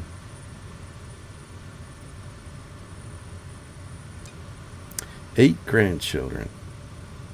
Yeah, Holy one cow. had 5. One has 5. Her and her husband live not too far, live within an hour, and then my other daughter has 3. Her and her husband live within 3 minutes. Well, an hour is about right. I have the parents of my wife. It's your typical relationship that you have with your spouse's mom. She's I'm not sure what it's called in English, but the mother-in-law, is that it?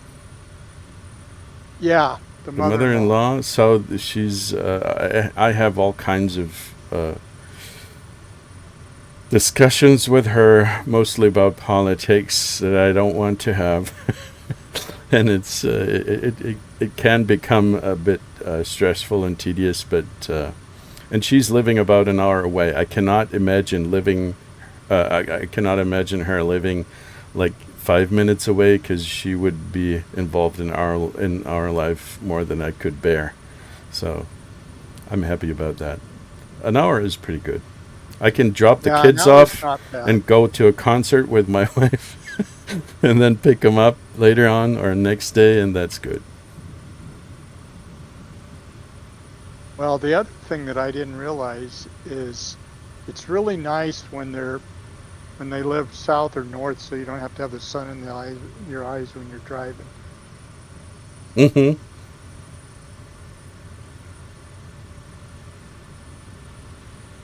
Yeah, my wife and I just got back from a national parks tour of Utah. That was Utah. incredible. Mm-hmm. Was there a specific location that you were visiting that you found Well, we worth flew visiting? into Las Vegas, Mm-hmm. and I'm not a real fan of Las Vegas. The only good thing about Las Vegas is there are some really good places to eat, Mm-hmm. but I don't like to gamble at all, so I didn't do any of that. Mm-hmm. But then we went to, it's called Zion. Then we went to Colorado briefly and went to Mesa Verde, where they built those cave dwelling places. Mm-hmm. And then we went to Arches National Park, and then there's a Canyonlands, and then going to Capitol Reef, and then finished off at Bryce Canyon, and then back to Las Vegas before we flew back. That was Mm-hmm. a lot of hiking. That was a lot of fun. Sounds awesome. I've been in Vegas only once in my life, and I stayed at what was the hotel? It's called,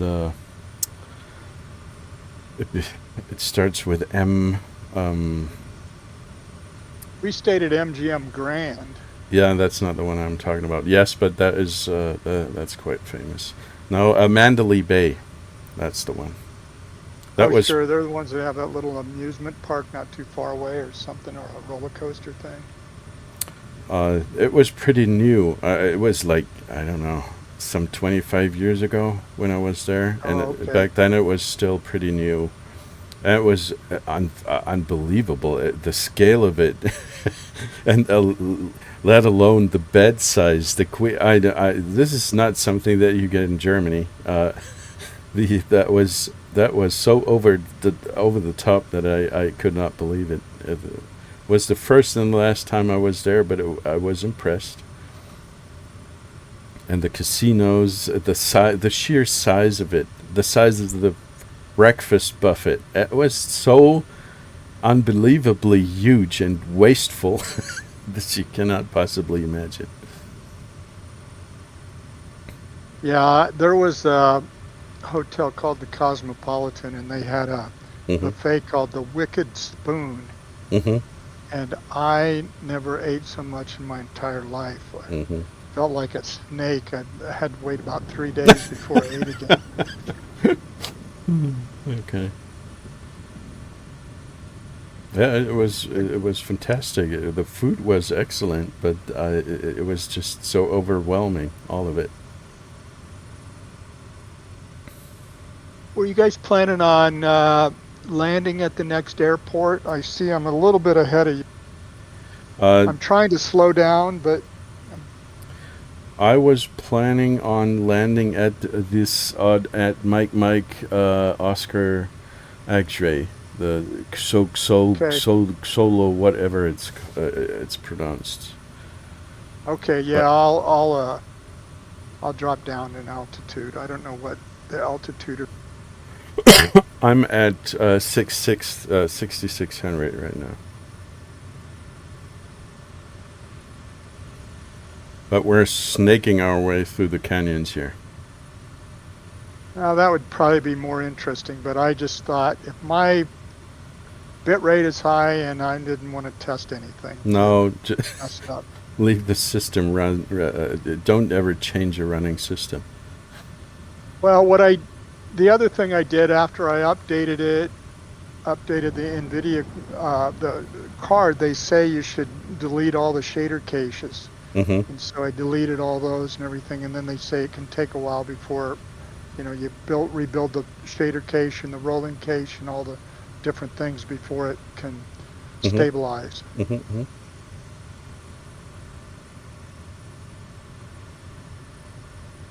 Vinny, do you happen to hear? I have thunderstorms on audio here. It sounds like there is some kind of. I hear rumbling. From the sim or outside Yes, your I window? do, and there's actually there are. No, not at my home. No, I'm talking about the sim, and I can see flashes actually. Yeah, I ask only because the sim has fooled me many times into thinking I had weather in my neighborhood. No, it's in the sim right now. I can actually see the. But it looks. I mean, there's blue skies all over the place, but I can see and hear the thunderstorm. Some of it. Weird. Yeah, I just saw a lightning bolt. 49.75 feet is the altitude of MMOX. Come again? 4,700? 4,975 feet. Okay. Mm-hmm. And the runways are 190 and 10. Yep.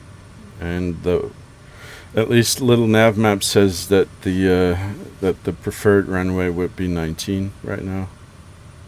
Yeah, it seems the wind is right out of 190. Mm-hmm. But looking at my weather radar here on my Kodiak, I can see that there is some weather up ahead. There seem to be some dense clouds. Yeah, and I'm using Sky for Sim. Have you ever heard of Sky for Sim?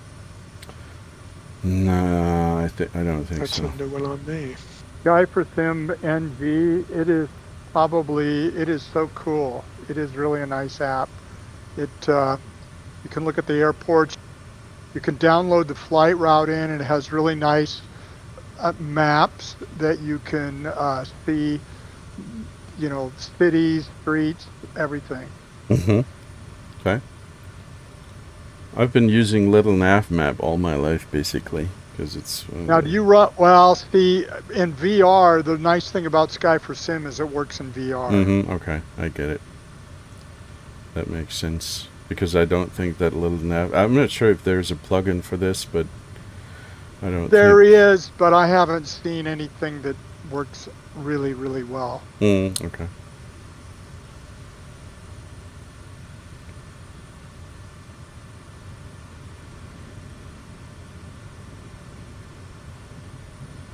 Yeah, I still hear all the thunder and rumbling back there. It's a bit weird with all that blue sky above me. Yeah, I think that Yeah, needs a little work.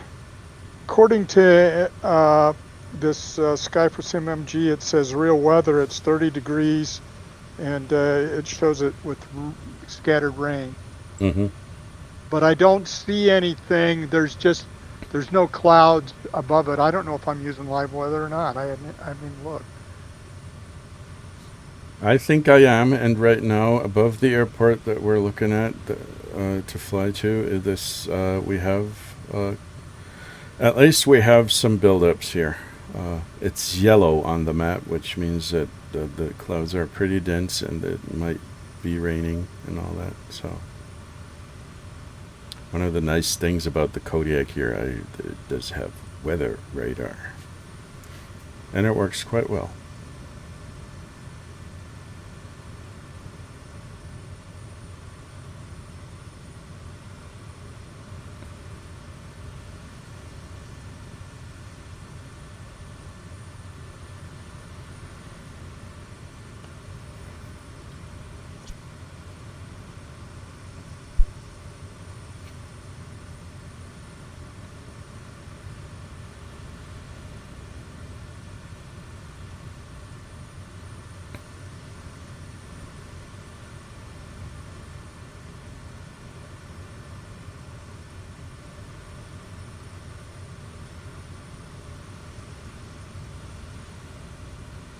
There are some communities here in these valleys.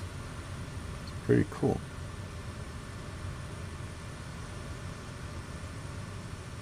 Very nice landscape.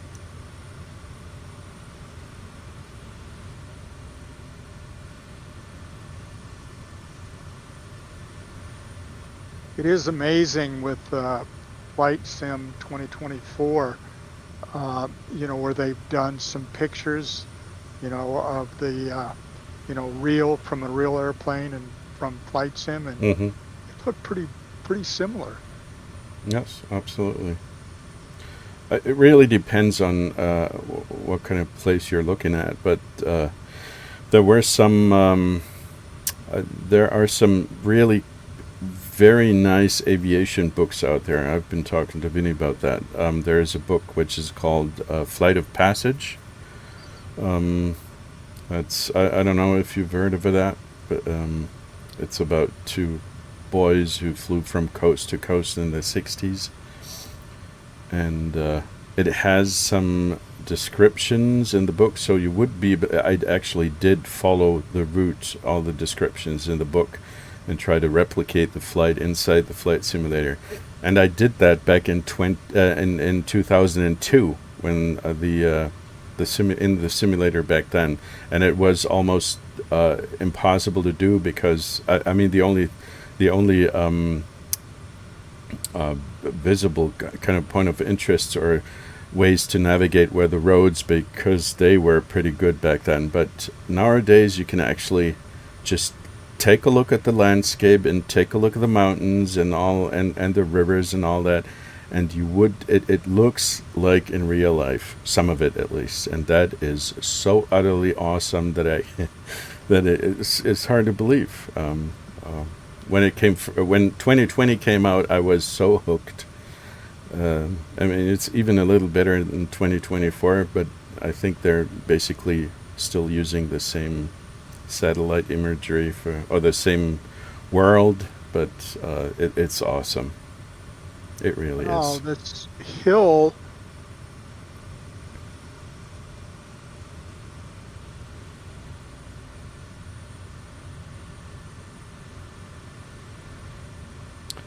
I'm going to fly through some very in case you in case you wanted to say something. I think you Yeah, I keep pulling my thumb off the push to talk. I guess so. But I'm just saying that near the airport, that would be, I'm trying to think, okay, it would be east of the airport, Hmm. a little bit south and east of the airport, I think. Well, maybe not. I don't know.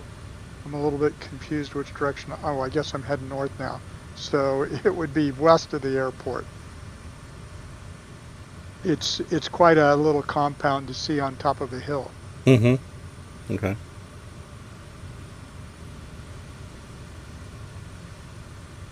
I'm flying through heavy weather here, and and Vinny, he seems to be. I'm not sure. Are you flying through rain over there?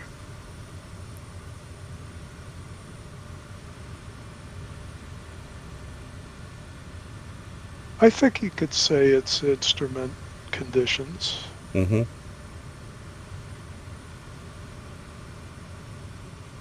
But it looks so cool. The looking at the, I mean, Vinny, if you want to, you can take a look at the stream because I'm looking at it from a different angle. Looking in the canyon Yeah. here with all these clouds above, and you could basically the downpour. fly through. That's awesome, really. Yeah, I've seen that before. Yeah, they simulate that really well. Mm-hmm. I even find that flying at night has its moments. Yes, absolutely. It depends on where you fly, but most in Yes. bigger cities, it's awesome. Yeah, exactly.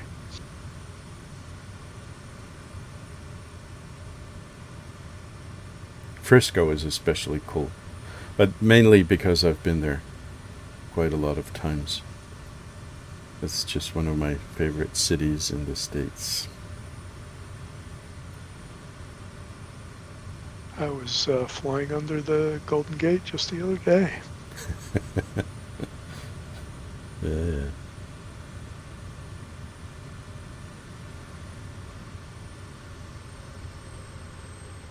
Okay, I think these are instrument conditions.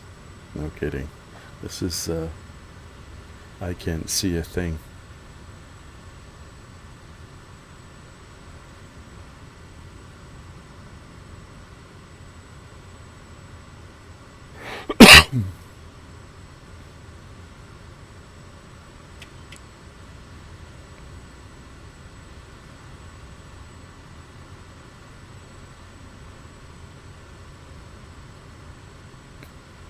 But it's only above the airport. Looking at the radar, it's just above the airport. Everywhere else around in the area, there is nothing going on. Just above the airport, they're trying to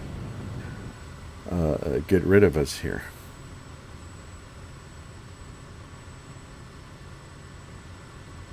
They're providing a challenge.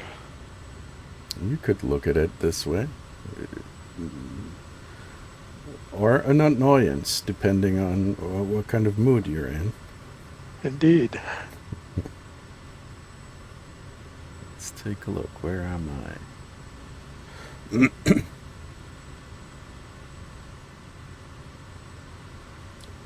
Oh, dude.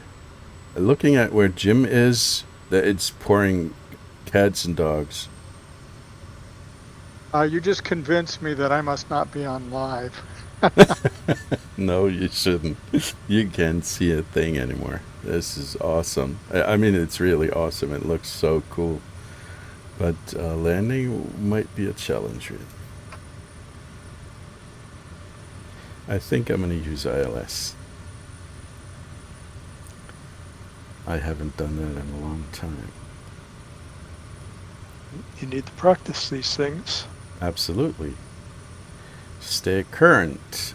So let's see. We have 0, 1. Yeah, the problem is we only have VOR. It's not a real ILS approach.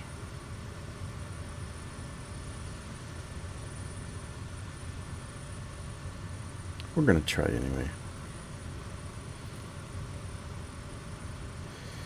Let's see. That's weird. It just crashed me and put me back in the air, even though I was safely landed and stopped. Well, as I said, they're trying to get rid of us. Vectors, kind of lost here. Otsid, I cannot even see it on the map. Where is this?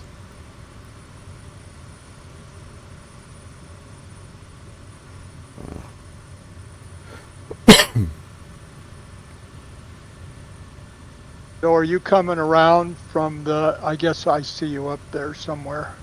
I'm coming back around to land. So Mm-hmm.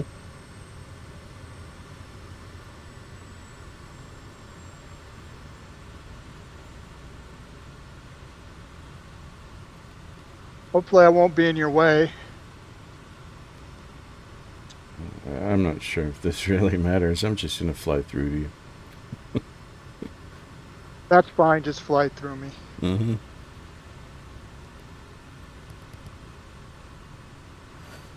So, okay.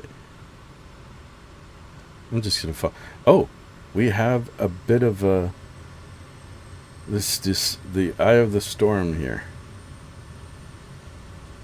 I can see something. I'm just going to follow Vinny. He's probably doing it right. Usually.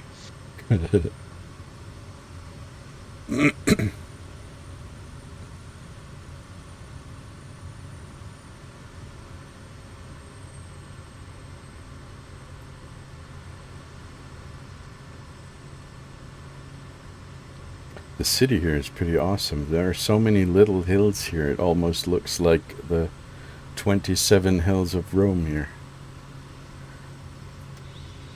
At our 1 o'clock, about 1 kilometre away, There we you'll go. see Magic Park. This amusement park is a delightful spot for families and thrill seekers alike, offering a variety of rides and attractions that are sure to get the adrenaline pumping.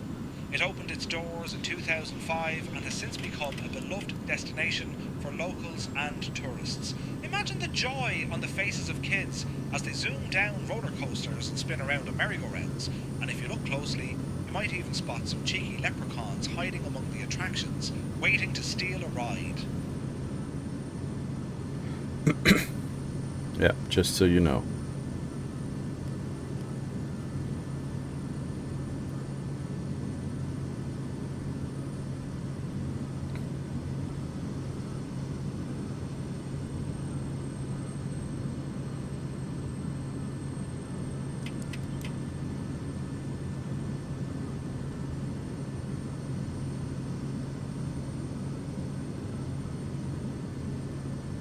You're warping a little here, Vinny. It's not helpful. Nothing I'm doing on purpose. You're mean.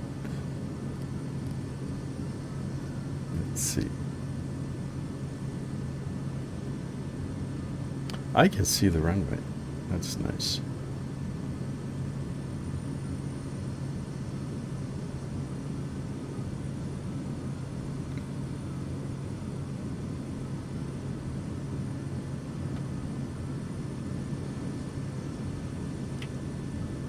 That's a good time to land for me. 11 p.m. Good spot to call it a day.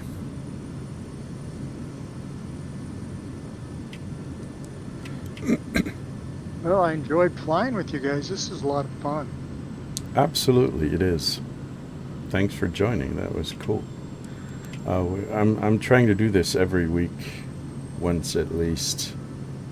So you're very welcome to join whenever you want. Yeah, I saw that. I was really hoping to do the Alaska, the one in Alaska with the float planes. I kind of went off and did it on my own a little bit after the fact, but I had grandkid events to go to, so I wasn't able to join that one. But I hadn't got everything set up by then anyway. Yeah, there are quite a lot of pretty cool events sometimes. think that the community has quite a lot of a lot of cool events to offer. So the bush divers guys, these guys really have some. There are some people who are really putting a lot of effort into actually explaining what they do. They're doing tours that are where they write down all kinds of stuff, and then, for example, last week they did some kind of tours, some kind of tour above volcanoes in South America, and that was really cool because the guy who was leading the tour, he explained all kinds of stuff, and that was actually really sightseeing in the best sense. Is this the same one, the outfit that's doing the Murder on the Orient Express route? This here? No, I am the one doing the Murder in the Orient Express, and this one here, That's Saturday. the Pacific Edge. Yeah, that's a different tour. That's me. But the bush divers, they're a different group. But I enjoy these guys as well, very much so. But yes, the Murder in the Orient Express. That's I'm doing that one as well.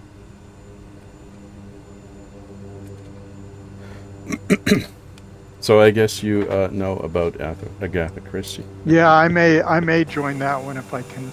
Absolutely. That looked like a lot of fun. That looked very interesting. I flew a little bit of that today just to see where you were going to go and stuff, just to try to get in there. It really is. It is Italy right now, which is very nice because you get Italy is the representation of Italy inside the simulator is pretty cool.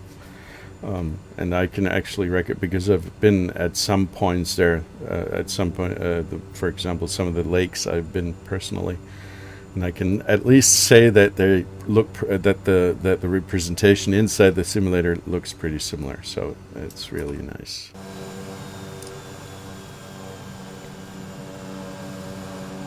I forgot to turn off my my aircraft here. I'm sorry about that. I'm gonna burn fuel.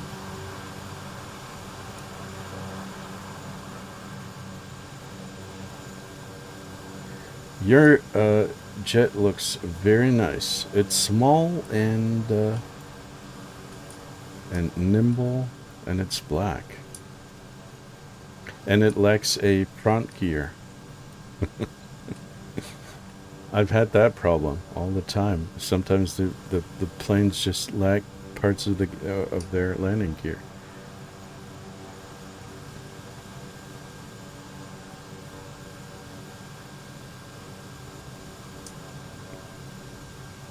Saris aircraft. I think that one does exist in real life, right? Yeah, it does. And theoretically, there's a red button in this, so if you get into World of Hurt, you can push the red button and it will either auto land for you or shoot out a parachute. Auto land. That's cool. That's actually, that would probably some of the crashes that you get from people who don't know what they're doing, that would probably Come in handy. absolutely. Do any of you guys fly RC airplanes? They do that a lot around here. We have a club, and that's kind of interesting and a little bit fun to do. Though I like this, I think, a little bit better because you get pretty nervous about, taking up an airplane and flying it around for real as an RC, and then if you lose perspective, you just need to be up high enough to recover. That's all you need to know.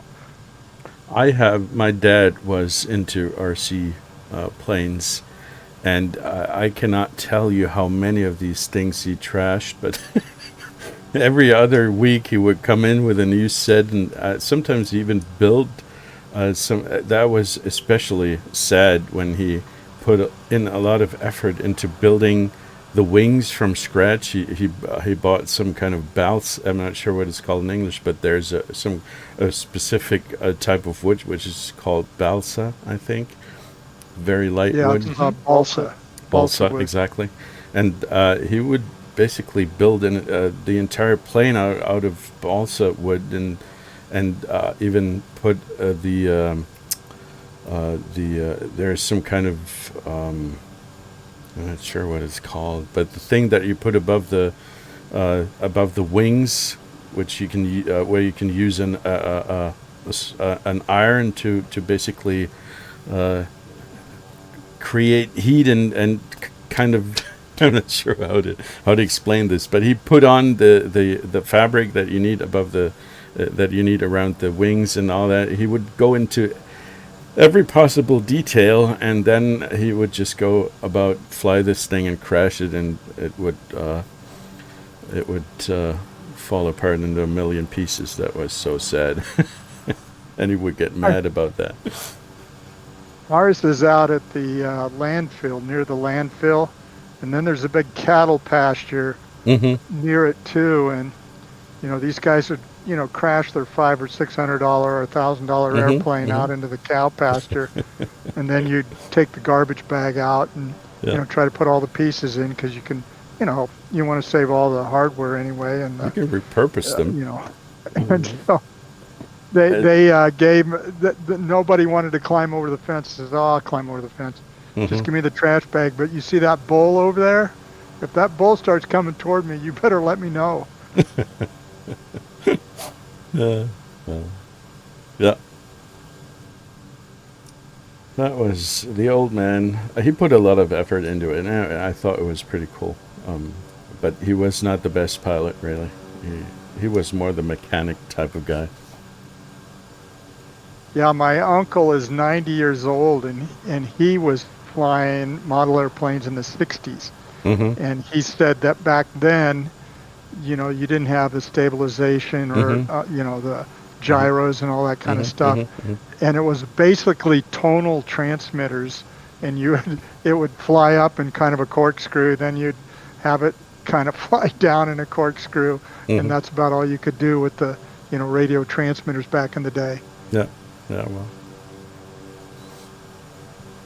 Okay, guys. I am going to go to sleep. So thanks again for flying with me.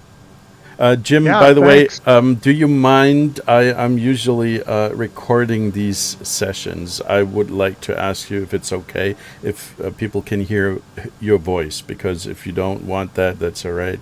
I'm not going to put that anywhere. But usually I'm recording this stuff and then... Not a problem for me. Okay, excellent. So, have a nice evening, I guess. And I'll see you on the weekend sometime, maybe. Okay, it's good fun as always. Thank you. See you next time. Excellent. Hasta la vista, baby. I don't know where you're getting this from all the time. Take care, guys. Bye.